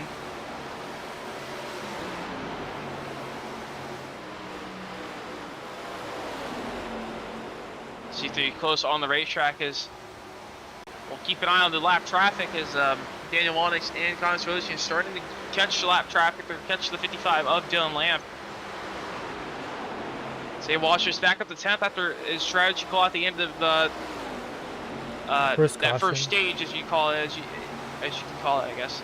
But Zay Walsh is sitting in 10th. He's crawling his way back up as interesting battle for the lead there as the Molnick's able to gain a little bit more on Sabosi. Sabosi kind of got held by the lap car. And Molnick's doing a great job now as Seymour Hoff getting passed by Dustin Cogan right there. Coggin, excuse me. Getting by Seymour Hoff there for 5th. So Coggin moves himself in the top 5 position. Okay, Coggin doing very well so far tonight, up in the top 5. See if he can chase down the 67 of Alex Anderson. Has a good way to go. As Anderson was a little moment with lap traffic, but it's still side by side here. There's a 16 machine. Anderson still running 4th, slowly gaining that time so that 47 of China Jones, if he can get that extra spot. Every spot is 5 points. There are 24 points, I believe, separating these drivers. So it's only about 5 spots in between these drivers. So which is basically, Zabosian goes way up the racetrack. Not sure if that was a mistake. As actually, lap traffic actually has someone has pitted there, has fresher tires. Trying to figure out who that might be. That car is the 52 of Tate LaPrette in that has already pitted. Still got to make another stop. Wonder what happened, why it pitted so early. It is 3 laps down, so we just kind of didn't pull it. Yeah, we just hit halfway of this race here. Next time by. This race has gone by pretty quickly so far. Yeah, very quickly so far. We had a couple cautions, but lap 75 here off of turn 4 across the line. 75 Zabosian. down, 75 to go. As Zabosian made a big mistake there as the LaPrette actually kind of slowed Molnix down a little bit as LaPrette went to the bottom. Allowed Zabosian to kind of close that gap back down to about 2 to 3 tenths. As it really helped if Zabosian gets the win, as that would put him another spot between him and Alex Anderson. But Anderson is also closing down the gap to the 47 of Kanye Jones for P number 3. Starting actually going to look to the inside, going down to turn 1. Anderson barely has his nose there. We side by side down the back straightaway. No, Anderson's going to slot back in line. Just got a bit too loose there off of turn 2. Cost him some momentum off of turn 2 and just let Kyan Jones. As actually Jones got really tough off of 4, and here comes Anderson with a huge run off of 4. Going to be side by side into turn number 1 and 2, and yeah, Anderson easily clears, so that's going to put him back 5 points behind. But Zabosian looking for the lead on Molnix now, down to the inside through 3 and 4. This is going to help Alex Anderson close that gap back down. Zabosian tight. They'll make almost some contact over 4. Zabosian backs off big time. That's going to allow Molnix to pull away to about a 4/10 lead over Zabosian. Maybe even more than that. Maybe half a second or more. Now Molnix kind of hoping Anderson catches up to Zabosian and they start the battle and gain him more spots. You see multiple cars coming off pit road. Terrible spot for Zabosian there. Misses his corner entry there. Still gaining time on Molnix though. They see more cars coming in pit road, trying to make a 2-stop strategy. But that also makes it makes an interesting strategy call there. And also, how long do you go? I mean, really, there's only a 10-lap window, really, I think, where you can make a difference. About from lap 95 to lap 105. But how early do you want to come down pit road? Do you want to risk having kind of a caution coming out? You'd be stuck a couple laps down. You want to go as long as you can and maybe not have enough time to catch back up. I suppose you're way out of the groove there, way up the racetrack. It's just letting by that 56-inch Guetta on the fresher tires.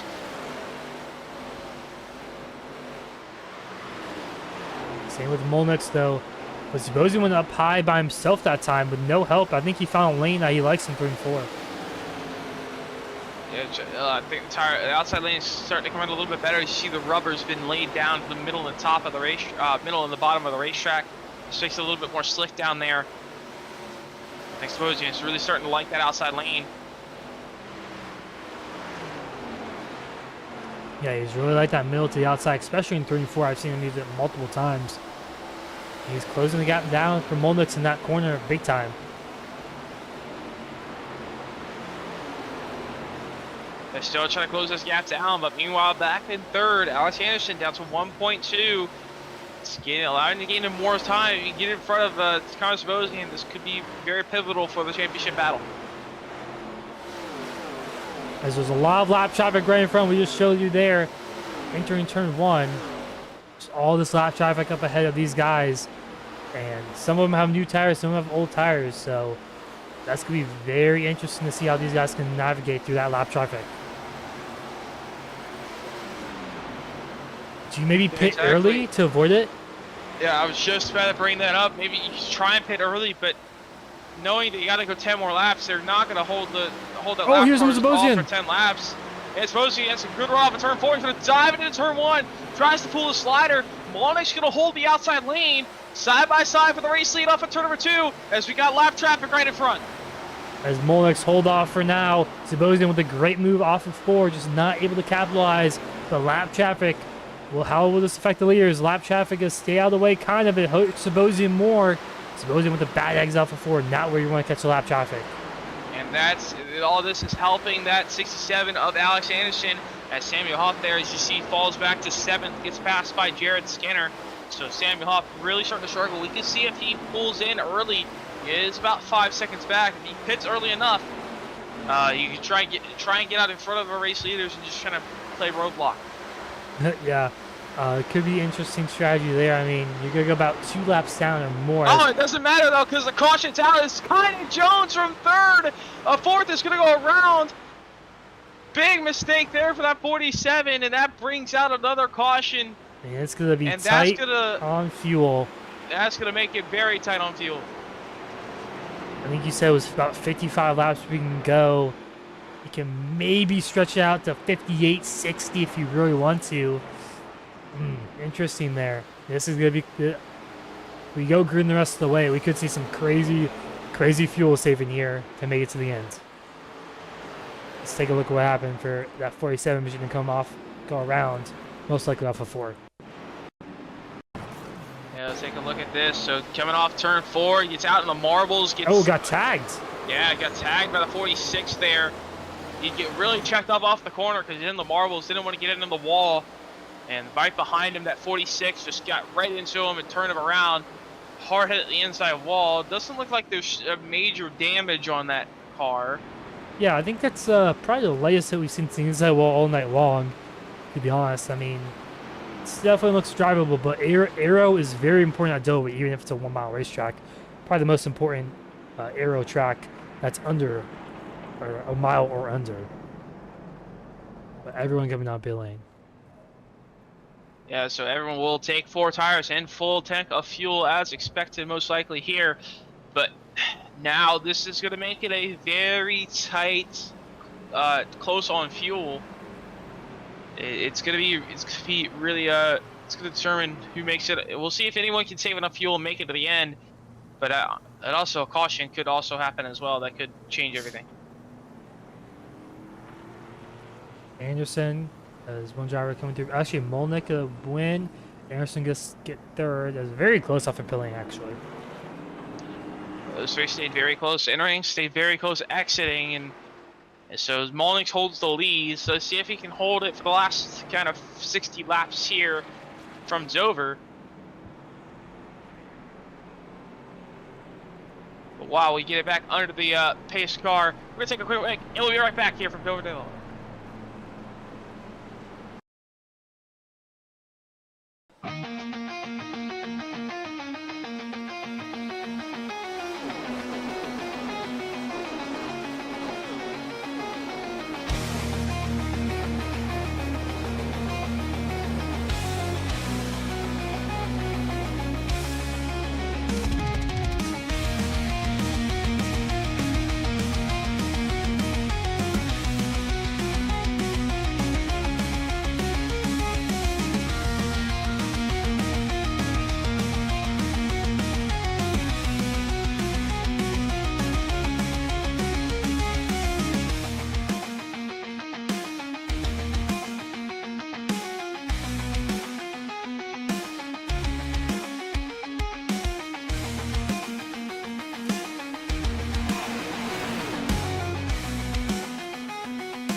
Welcome back here to Dover Motor Speedway here in Dover, Delaware.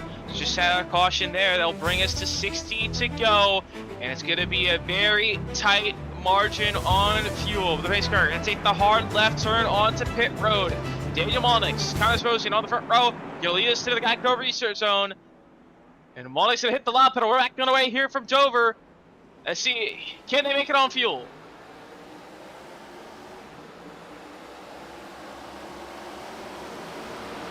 Down to the one, Sabosian and Molnix going to be side by side. Off of turn number 2, Molnix going to be able to clear Sabosian. It's going to allow Sabosian, does he try to cross under to the bottom here in 3 and 4? He's going to stay into the top lane. Thanks, better. He's kind of back off a little bit, try and get the run off of 4. We'll see how good Molnix is. He was really good on the short run there. Sauer getting passed by Isaiah Waltrus, actually up in the 7th, but Ruben Rodas getting by Sauer side by side for an 8th place spot. These two battling off the right off the reach. 3 wide in front of him with Waltrus. He's diving to the inside, 3 wide. It quickly settles out the 2 as Nathan Johnson able to get clear. Luckily, that could have been a very dangerous situation going into turn 3 for those 3 drivers. But Alex Anderson, as Sabosian made a mistake off turn 4, Anderson goes to the inside. Sabosian tries to cross over off of turn number 2, but down the back straightaway. Sabosian down to the pit road. I think he's pitting. I think he has got a black flag for the restart zone. Wow, this is huge here. And Anderson, this basically secures his championship. If Sabosian cannot get back up to him, it's almost impossible to make up this gap here at Texas next week. It also depends on the drop as well, because this could be a drop. Most likely be a drop, but it comes down to that. But Sabosian, big mistake there. Big restart mistake. Now he's going to have to hope for a caution. Here comes the race leaders. We'll put him 1 lap down. So our championship contender will be a lap down. And even worse for Sabosian, Anderson's looking for the lead on Daniel Molnix. He thinks tries to go to the bottom there. Backs down just at the last second. And Samuel Hoff also has an opportunity to get by Alex Anderson, a little bit of contact behind there, into the wall. Nathan Johnson, Isaiah Waltrus on the bottom. What a move. Side by side. What a run for Isaiah Waltrus, trying to make his way back up to the front now. As actually, we almost just had a wreck of a front stretch, but able to keep it together. They actually kept it straight. That was right in front of Sabosian. I was focusing on him there for a second, but they stay green. Not sure who it was. This battle for the lead is still heating up. It comes down to fuel mileage here as well. I mean, the fuel number we were given was 55 laps. We went through with 60 to go. We can really save 5 laps, but unless you really back off the corner, maybe it's closer to 57, it could be tight. Yeah, definitely. And Sabosian, looking at his worst finish of the season, he is 13th, so this would be his drop. But side by side for 3rd place now. Man on a mission right now, Isaiah Waltrus. Isaiah Waltrus trying to get back to trying to get up to the race lead. Going to be down to the inside. He's going to clear Samuel Hoff. He loses it. Big contact, big wiggle for the 60 car. That's going to put him on side by side with Nathan Johnson. As now he's going to fall back even more. 3 wide off of turn 4. Rodas on the bottom. Sauer's going to back out for the middle. Still contact. It's still clean so far, but Waltrus is trying to make the move on Hoff, and he's going to lose even more. Even move. That was close on the interior 3 there. Hoff trying to hold on, and he does. He gets by Waltrus as here comes Sauer on the outside lane for 5th place. As Waltrus trying to work his way back up after a bad strategy call that put him towards the back. Trying to work back up to the 3rd. Lost it a little bit there, and now he's falling back to 5th. Now he's side by side with Sauer. That's going to put him back to 6th. He's still side by side for that top 5 position. Yep, and all ahead of him, all ahead of this one is Daniel Molnix. Molnix continuing to lead here tonight over Anderson and Johnson in 3rd. Johnson looking for that first win, second win of the season, first one since Daytona, race number 1. Is Skinner very loose off of turn 2. Skinner going to keep it together though. Going to slot behind that 25 of Jimmy Geikis. 50 to go here from Dover this time by. As now this is going to, we're getting into the final stage of this race, final third of the race.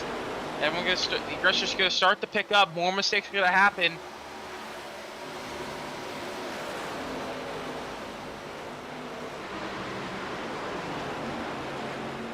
Interesting note, Connor Sebastian still lapped down up to 20th. He is not the free pass. Won't be the lucky dog if he get a caution as these guys continue to make contact. Samuel off. He's got Ryan Sauer to his inside for 4th.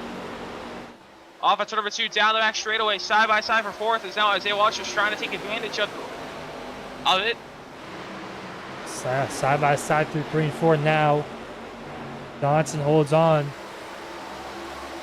As Walters trying to get to the outside lane now for 5th.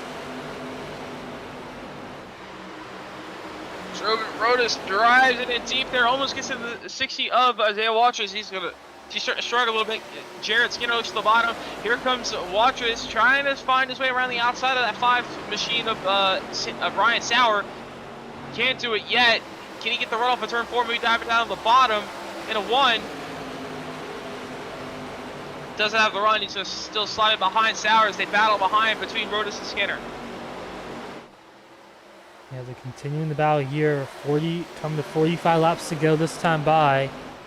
Can any of these drivers make it on fuel? They'll be close. Another note, the Connor Sebastian just passed the Ryan Cook for the free pass position. So if you get a caution, Sebastian will be back on the lead lap, but he will be at the tail end of the lead lap as well. When the restart, so he's got to work his way through the field, and with little time and 45 to go, maybe if he get a caution now, he's got enough time, but it's going to be very little time. He gets it soon. Doesn't get it soon.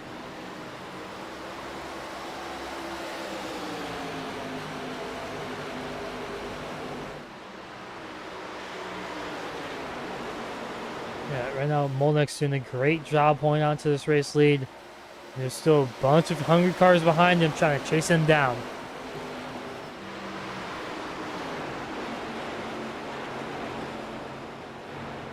Skinner getting a little still tight. holding the lead. Ooh, that was A little close. bit of contact there maybe between Skinner and Watchus. I'm wondering if Molnix is out there and out front, just kind of saving fuel a little bit behind, out in front. That's why everyone's kind of staying close. 43 to go. We'll know if they start the run out with about 5 to go, or see if they try and play any strategies and split it half and half. So split it half and half. We've probably hit about 10 to 15 laps.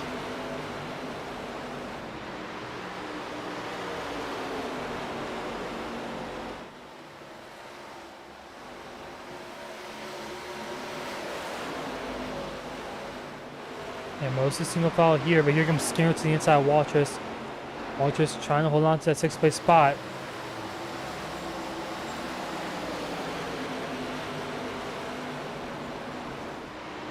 Sauer defending well. Waltrus up the racetrack. He goes off on the outside lane 2. There's lap traffic up ahead from Daniel Molnick, I believe. Actually, it gets out of the way. Jordan Evans, yeah, he gets out of the way. Molnix and Anderson still battling through this race lead. 40 to go here from Dover. Question is, can these drivers make it on fuel? No one was really urgent to top it off. Yeah, maybe you save a little bit more fuel throughout the run, but lifting a little bit more, saving fuel, maybe the last 30 laps more than you do in the first 30 laps.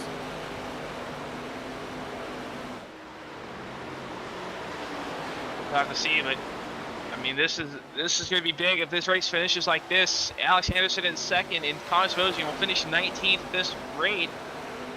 And that could easily end his championship hopes.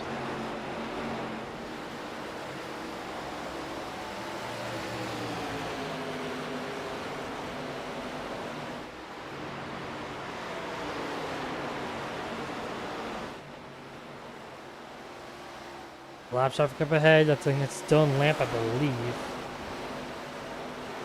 Yeah, he goes way up high. That might not be good for some of these drivers off of 4. This is going to be interesting here. Terrible place for Molnick to get him. He catches him. Here comes Anderson now to the outside. Anderson to the outside, side by side of turn 1. This also going to allow Nathan Johnson to close that gap into P3. Watch for the crossover. Anderson on the outside. Can he cross him over? Yes, he will. Back to the bottom. Anderson not going to get there yet. The stabbing in the 3. Malnick should have driven in as well, but the battle for the race lead settles down again. So here comes Hoff catching up to lap traffic of Dylan Lamp. Again, terrible spot. Lamp goes low. Give Hoff plenty of room to the outside. Probably not the best entry there. He's going to be in the marbles in turn 1 and 2.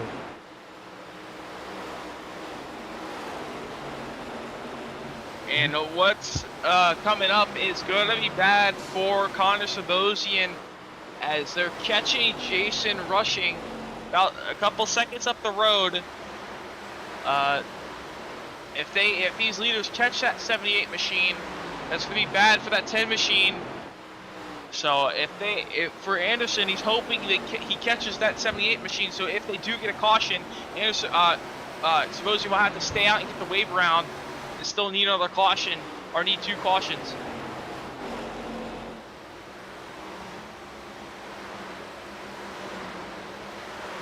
Oh, so Nathan Johnson, big mistake off of turn 4. He's the loosest spot to Samuel Hoff. I think he got on the wall off of 4 there. This has cost him a lot of time.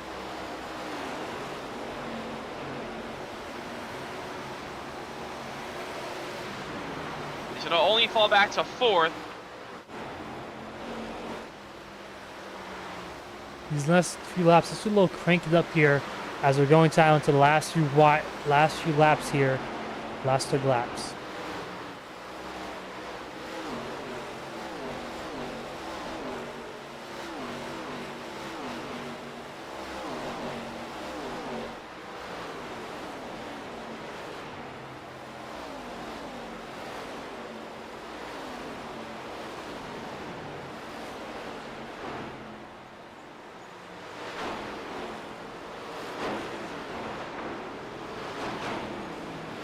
Oh, we got a caution on the racetrack. It's Ruben Ruben Rodas Rodas. goes around in turn 1. And that is going to shake up everything in this race as Connor Sabosian just got lucky as What happened Jason there? Rushing was about to go a lap down. Very weird incident. It looks like Rodas maybe like just hit the wall, I think. I mean, no, he just checked. He blew an engine or something went wrong with that 21 machine. I wonder if his wheel maybe is disconnected. A little bit of neck code behind him. No, Something must have happened there. his engine. I think he might have been saving fuel, turned off his engine, and the car behind just didn't realize. I think it just turned off the engine, overslowed it. Very interesting. Yeah, and that's gonna bring out the caution, and luckily, actually, I'm not sure though. I don't know when that caution came out. Originally, it showed Jason Rushing was still on the lead lap. Jason Rushing in pit lane though. Sabosian's staying out, so he's gonna get the wave. He is gonna get the wave around though, since everyone's pitting. So he should get the free pass then, since Rushing is pitting. But he's gonna still have to go for the back. He's gonna need a couple more. He probably needs one more caution, ideally, to get in front of all these lap cars. Yeah, so there he goes. He takes the lucky dog. So Sabosian's gonna be running a 8C. He's gonna need some help with 30 to go. So off of pit road. Can Alex Anderson get Lonix off of pit road? It's gonna be tight. Not gonna be enough. Very close battle off of pit road there.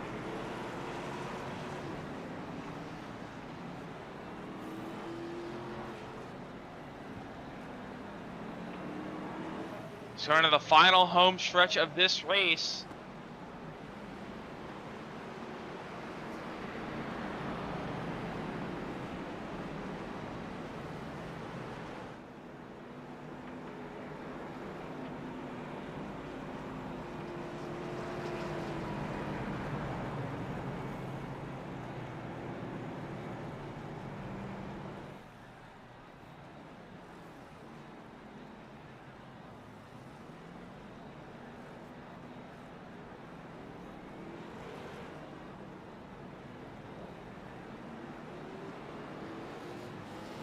pace lights are off.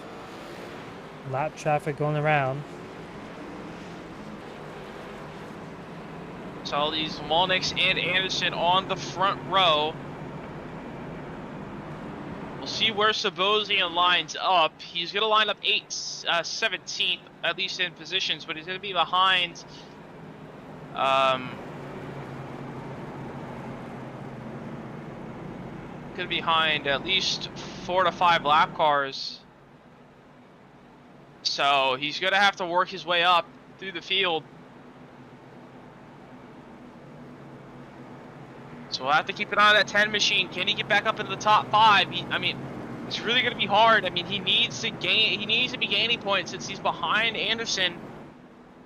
But I mean, he's just got to manage. Don't lose too many. He's going to have a really big race next week. But the base car going to take that hard left turn onto pit road. As Molnix and Anderson are going to lead him to the Geico restart zone with 28 to go. Green flag back in the air. 28 to go here from Dover.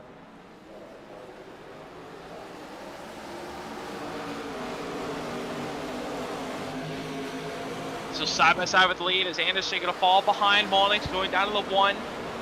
So Molnix, we'll see if he can hold the speed. There's not really too much of a run left to go. Inside move for Anderson. Not enough momentum though. Molnix holds on to the race lead, and he'll lead the first lap after the restart. And somebody did not want to see that caution was Alex Anderson, because that allows Sabosian to gain points back on him. Sabosian's moving up a little bit. He's up to 14, trying to work by some extra cars here. Has to work through a couple cars of lap traffic. So next car for position is Jeremiah Holt, which is 4 cars in front of him. All these first 3-4 cars in front of him are lap cars. That's what we're going to right in front of him. Sabosian! He's into the fence. No caution is out. Sabosian into the wreck. No caution is out. No caution. Wow. And that's the danger of being in the mid to back of the pack. It doesn't look like it's too bad. But that's going to cost him a lot of time. He's 100% going to need another caution, though. Yeah, he's already in 14th now. He has some right front damage, which is not good here at Dover. And then there is the caution, so... As Jason rushing, pitting. Not sure who else would be around. Ryan Sauer in the pits. Dan Rebark in the pits. Not sure what the cause of the caution was. I'm not seeing anything as well. Oh, I think there it was right there. Yeah, no, that was the Bosnian's wreck right there. So wonder if that car got getting the wall stayed off on the racetrack. I believe that was Jason rushing. He was going slow enough to trigger the caution. I don't know if it was rushing. So it would have been the 67? No. So that 87. That's Cook. That's Brian Cook. So yeah, going slow here pulls it off. Yellow That is may still have not. triggered the caution. Keep an eye on what happened here. Don't believe the yellow is out, but stopping right there might have caused it. Yep, that's what Yeah, did it that- right there. Right Yeah, in front of our stopping leaders. reset. Oh my, that could have been bad. That could have been really bad, but fortunately for Sabosian, he's going to be about 14th or 15th. He'll have his time to fix his damage. It doesn't look like he had too bad damage, but he's going to be able to line up 15th on fresh tires. Now he's going to have about 5 lap fresher tires that could make a difference, and if he can get his way through the field, he could still possibly gain on Anderson if he can get by him.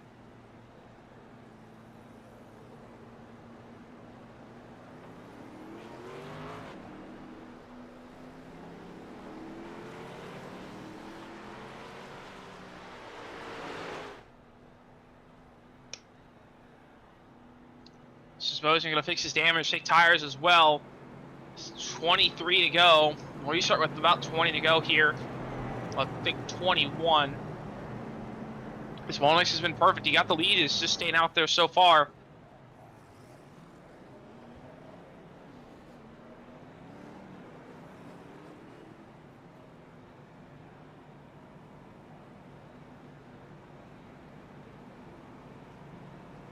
We will agree with the 21 laps to go. In this situation, what would you be thinking here, Aaron, if you were Molnick's in the race lead? Anderson's been really fast all day, same with Hoff, and Walter's coming through back through the field after making a kind of a pit strategy error, I would say, in my opinion. Like if I was Molnick's, I would just try and stay out in front. Yeah, if they try and pass you, just kind of push your tires a little bit, but still with 21 to go, and also just 5 extra laps on the tires there. You have still plenty of time to go out there and burn them up. So you don't want to over push it, but you just want to hold that race lead, make it very hard for them to pass. And actually, there's wrecking under the caution goal. That goes around. That might delay the green. It's still gonna stay green, so still gonna go green this time by, but incident there under caution. So what happened there, but Thanksburg gonna still pull up onto pit road, and Molnick's and Anderson gonna clean up back to green. We'll see what Molnick can do. Can he hold off Anderson? Green flag back in the air. 21 to go here from Dover. Oh, a little tiresome for Anderson there, but he's still got a great restart there on Molnick's.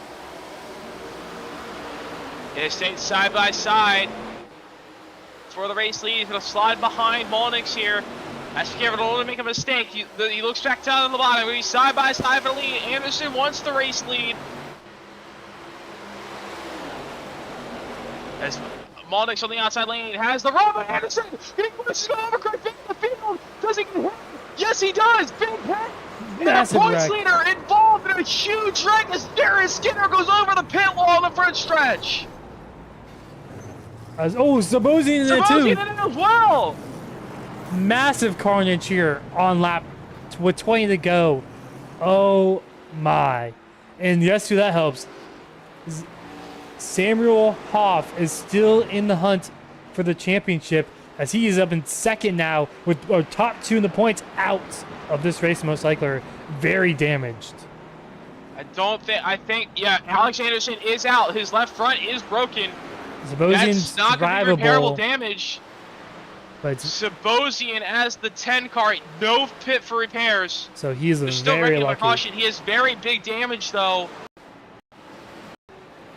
So this could really help Samuel Hoff there as they just piled up in turn 1 even after they got around. Zabosian thought he had it cleared. He had it cleared and then, yeah, major contact even. I mean, there's not really a good view of this one, but I guess just injury of turn 1. Just watch his carnage explode. Pace car's not even in the pit lane yet, and he's not even stopped in the pit lane. You see Anderson's overcorrects in the field. Gets jammed by Skinner. Skinner goes flying. I think Kyan Jones goes flying also. Just a bunch of ARCA brakes, honestly. I mean, this is the ARCA car. The brakes aren't the best, but I mean, a lot of drivers involved in that one. Wow. And what I get from that, Alex Anderson just over pushing for the lead makes a big mistake that could cost him the championship. Yep. As now Anderson's going to be out of the race. Sabosian, I mean, he's got major damage, but only 13 cars on the lead lap. He's still going to be able to hold on to the lead lap here. And Anderson already used his drop lap 20. He finished 25th at Kansas, and this will not count for his drop. So Zabosian still, if he finishes worse than 13th, this race does not matter. But right now, Samuel Hoff in a great position to maybe have some sort of chance at Texas next week. Yeah, Samuel Hoff tonight, going into the night, he was 184 back, very long shot. But if something happened to the 2 leaders that pushed them out of making it their worst finish, it gives him an opportunity, especially when he comes to win. I mean, right now, Sabosian finishes 13th, which is the last car on the lead lap. And Anderson, I mean, he's going to be done. He's going to finish it easily outside the top 20. Hoff could gain a good chunk of points. Is it going to be enough to put him in a actual realistic shot at the championship? Possibly not, but it could happen. But 16 to go still when we restart. I mean, suppose you could get another incident. He's still hanging around 12th. Yep, exactly. I mean, we'll see how it plays out, though, but gotta restart this time by.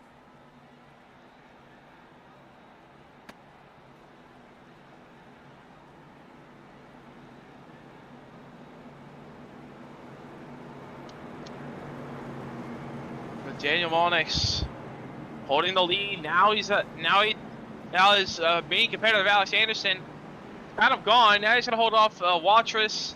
Well, actually, Watris got involved there as well. So he's gonna hold off Hoff. Gonna hold off Johnson, Nathan Johnson, Thomas Spencer, Jimmy Geikis. These guys trying to work their way up, try to steal a race win away here. The race car takes the hard left turn on pit road. Green flag back in the air. Molnix in off on the front row. Backing away here from Dover, 16 to go. Molnix with a great restart. Hoff on the, not the best restart now. Jimmy Geikis on the outside of Johnson. They make it through one. Down the back straightaway they go. Yeah, Molnix holds on the lead. Hoff sitting there in second.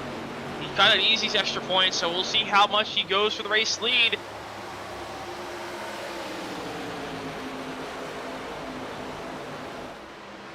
Into turn one, Hoff running way up the racetrack. Johnson hops to the bottom. Tries to take to the inside.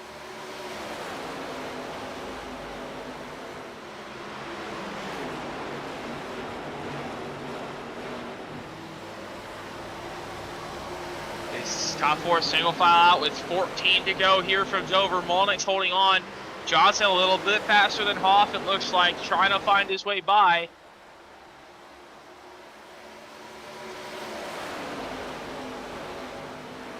Molnix gotta be careful, don't want to overheat your tires, don't want to burn your tires up too much out in front.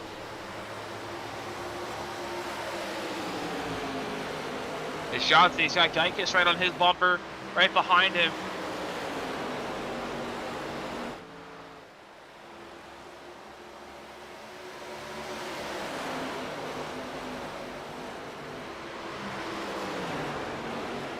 There's a top four very close together here. Could be still anyone's race with 13 laps to go. Off of the grid run off of four. Here he comes the inside.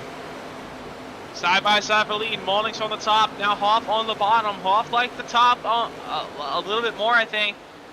It's gonna hurt him a little bit there. He's gonna fall behind. He's gonna fall behind Molnix.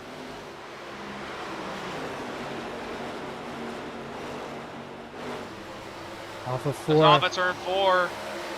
11 to go. The race is winding down. Up the racetrack Hoff goes. This is the lane he's going to try to use. Go dive in the corner and get a good exit off of turn two. We'll see how much of a run he gets down the back straightaway.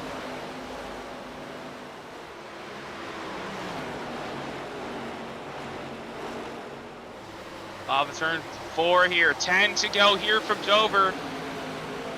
Hoff not close enough to make a move yet.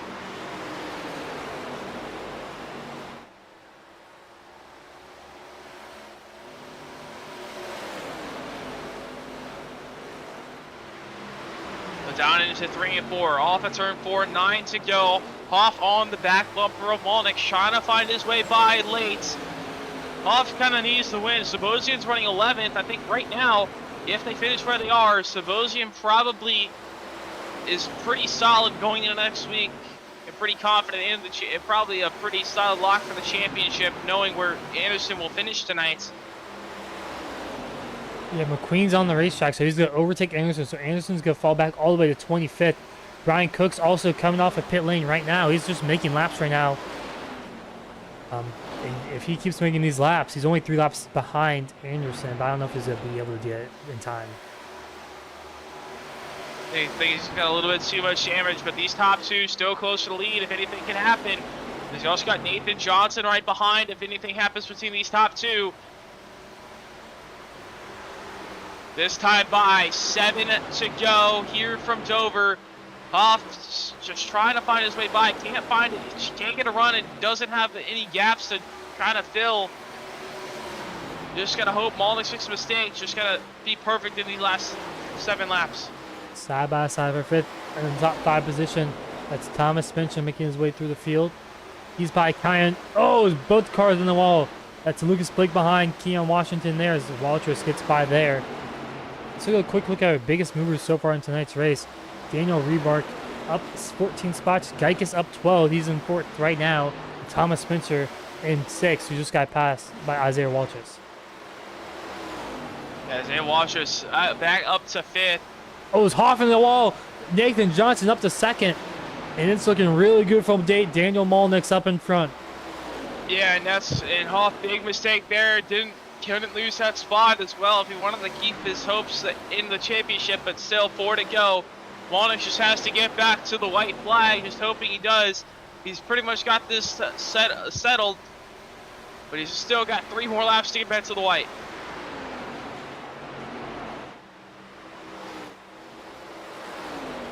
As Malnick, he's been driving a very good race so far tonight. Once he got the lead, he played it perfectly, saved his tire, stayed up in front, saved his tires just well enough to not wear it over his tires. He'd fall off like a rock, but nothing really bad. And he's just been able to hold on to the race lead since he got it.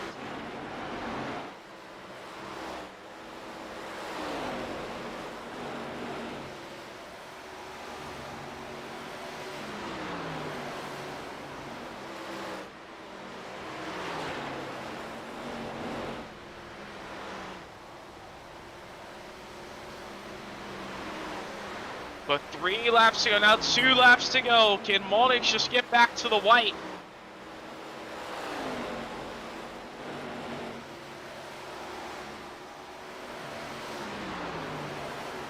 As he's got a 2.5 seconds to Nathan Johnson off of turn 4. Daniel Malnick's gonna get it back to the white flag. No mistakes here, and he's got it done. But down into 1 and 2.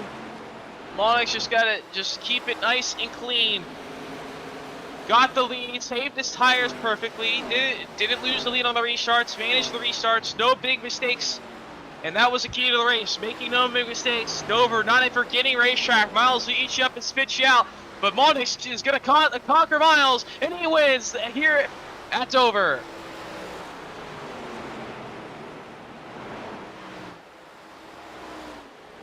What a win it was for Daniel Malnick. Basically perfectly what you mentioned there. Perfect strategy call, just passing Zabosian right when he needed to, and he never looked back.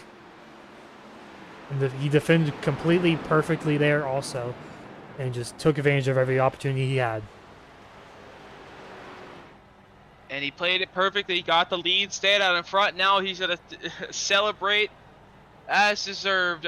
Daniel Malnick's first race win here in the SuperStar Cup. He's only raced about half the season so far. But Daniel Malnick's able to get the win. He's burning it down here on the front straightaway. It's actually his 2nd win of the season. He won 2nd win, sorry. Indianapolis. Apologies.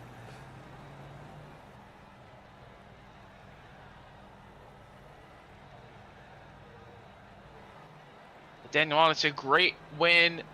Just tamed the racetrack, didn't make any mistakes, didn't drive over his head. And that's the key. That's the key here at Dover, just to pick up the win, as he's going to do his Polish victory lap. And we're going to take a quick break, and we'll be right back with our top 3 interviews.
Welcome back here to Dover, Delaware, here at the Dover Motor Speedway.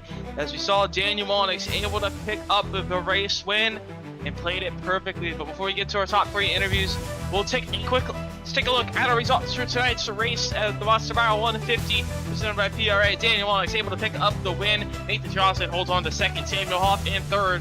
Isaiah Watchers picks up P number 4. Jimmy Geikis rounds out our top 5. Thomas Spencer finishes 6th. Kynan Jones 7th.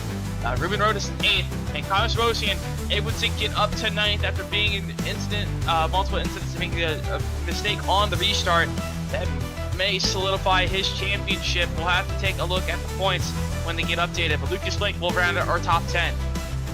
Finishing 11th will be the 73 of Jeremiah Horlitsky follows in 12th. Last driver on the lap. Jared Skinner finishes 13th. First car 1 lap down. Dan River ARCA finishes 14th, and 15th will be the 29 of Christopher Bush.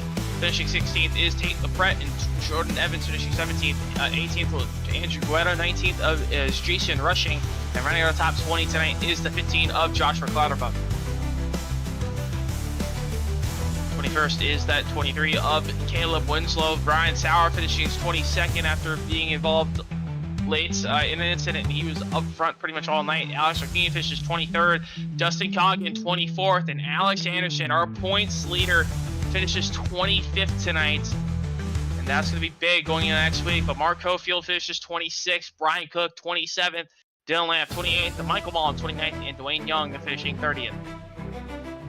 31st is the 18 of Travis Shee. Boone Blake finishing 32nd. 33rd, Tony Shelton. Timothy Presley finishing 34th. And right here, our 35 car field tonight is the 32 of Noah Abbott, after being first incident tonight.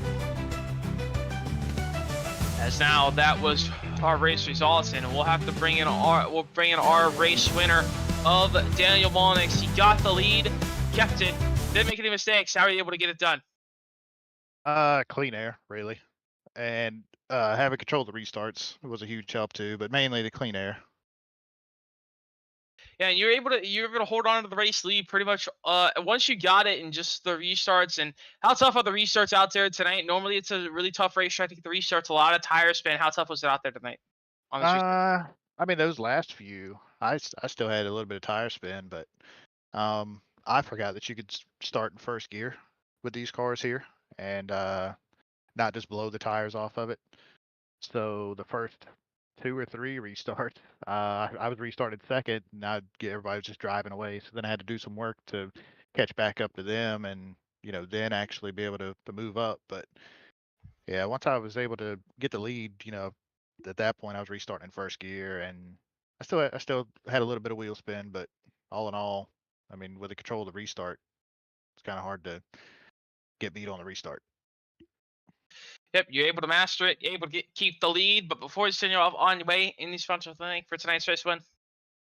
Thank you guys for putting this on. Sam, this is a great league. It's a lot of fun. My spotters, Larry McClellan and John Briel, both of them, they were switching out tonight. And that's really about all I got for you. Well, once again, congrats on the win. We'll see you next week at Texas. All right, thank you. So that was our race winner of Daniel Monix. We'll bring in our second place finisher of Nathan Johnson. So Nathan Johnson able to pick up second after capitalizing on a mistake from Samuel Hoff there late. Stay able to run a solid run tonight. Able to pick up second. But a big problem with that. You had to start from 14th actually. So how were you able to work your way through the field? And how tough was it out there to pass tonight? That was definitely a big thing to work through. Oh yeah, passing was very tough here. I don't know, man, just got lucky. A lot of cautions, a lot of people hitting walls, making mistakes, myself included. But yeah, to get second after not even making the race last week feels great. Yeah, and a big miss for you last week, and you're still able to bounce back with a solid second place finish tonight. And just how's that feel? You're able to get a nice good kind of rebound after just unfortunate luck last week. Yeah, I'm not gonna lie, it's pretty depressing. But that's plate tracks, man. I always hate them. But yeah, it feels great. I feel like I've got I'm back in the swing of things, and hopefully we can get this points, get some more points. yeah, it was a great race. Love this track. Yeah, right. Yeah, and the points have been updated. So after tonight, you're sitting 5th in points. You're 4 points back from Jared Skinner in 4th. So you're still in a battle for that top 3 spot. I mean, you're still kind of a bit from Samuel Hoff, but you can definitely get a Jared Skinner. Maybe get a couple more points, point spots going after next week. But before you send it off on your way, any spots to thank for tonight's second place run? Yeah, I'd like to thank Juicy Spider Racing, and yeah, that's about it. Thanks, guys. Once again, congrats on the second place run. We will see you next week at Texas. Yeah, thank you. See you.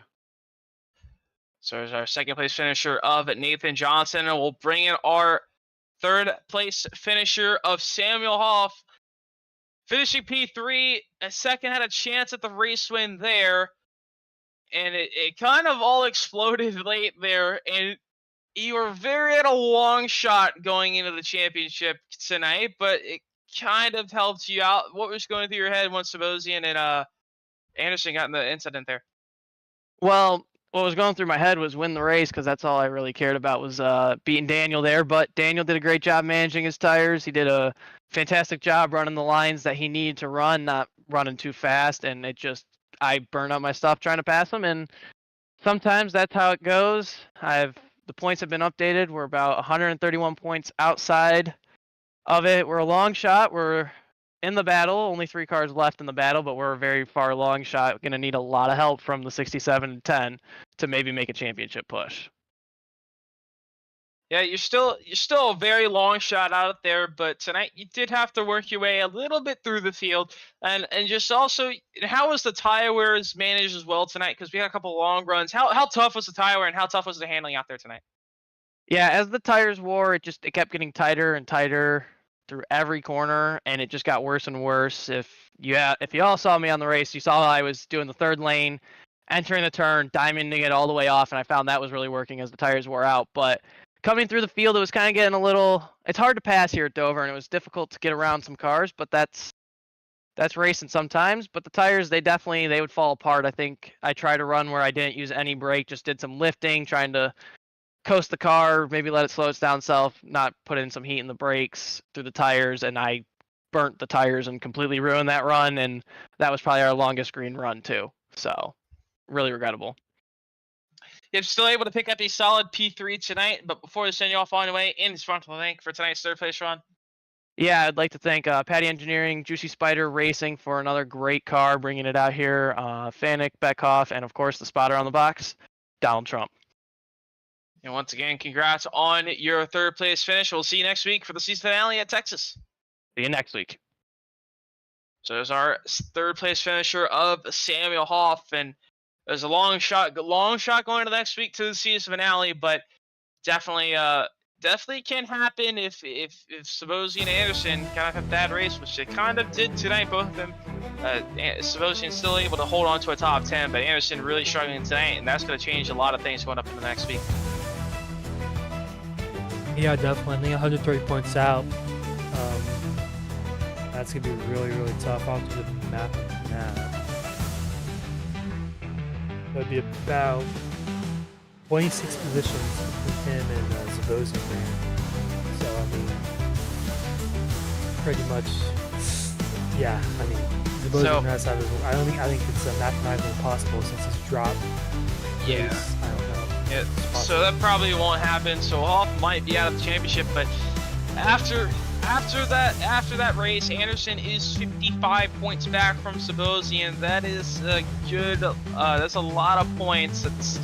So Anderson's gonna have to beat Sabosian by about 10 to 12 positions next week at Texas. So that's definitely going to be tough. But we'll have to see how that plays out next week at Texas. So that's also coming up same time, 8 o'clock Eastern, here on the Legends Racing Network next Wednesday. Coming up, a few other things coming up this weekend. We have the Friday Inter Cup Series. They'll be going to Daytona for their regular season finale. They'll crown a regular season champion. And on Saturday, we'll have the Bullet Racing League. They'll be going to Lime Rock Park. And on Sunday, we'll have the Stampede Racing League. They'll be going to Las Vegas, so that will definitely be fun race to watch on Sunday night. And well, Tuesday we'll be back. The Bolt Racing League Tuesday Night Thunder. They'll be back just where we were tonight at Dover. So next Tuesday night, and so once again we'll have the Texas season finale here for the SuperStar ARCA Cup next week, same time as 8 o'clock Eastern. So definitely fun race tonight. Fun. I mean, it's definitely gonna be a fun race to watch next week, especially with the championship being decided. But but overall, very fun race tonight. Very a lot of good, interesting races coming up on the schedule. But here from Dover, so I'm Aaron Brown, and joined alongside my co-commentator and producer of Talent Drake tonight. And also thank you to Eric Keplinger for joining us for the heat races in Consolation tonight as well. But so long here from Dover, Delaware. We'll see you next time here on the Legends Racing Network.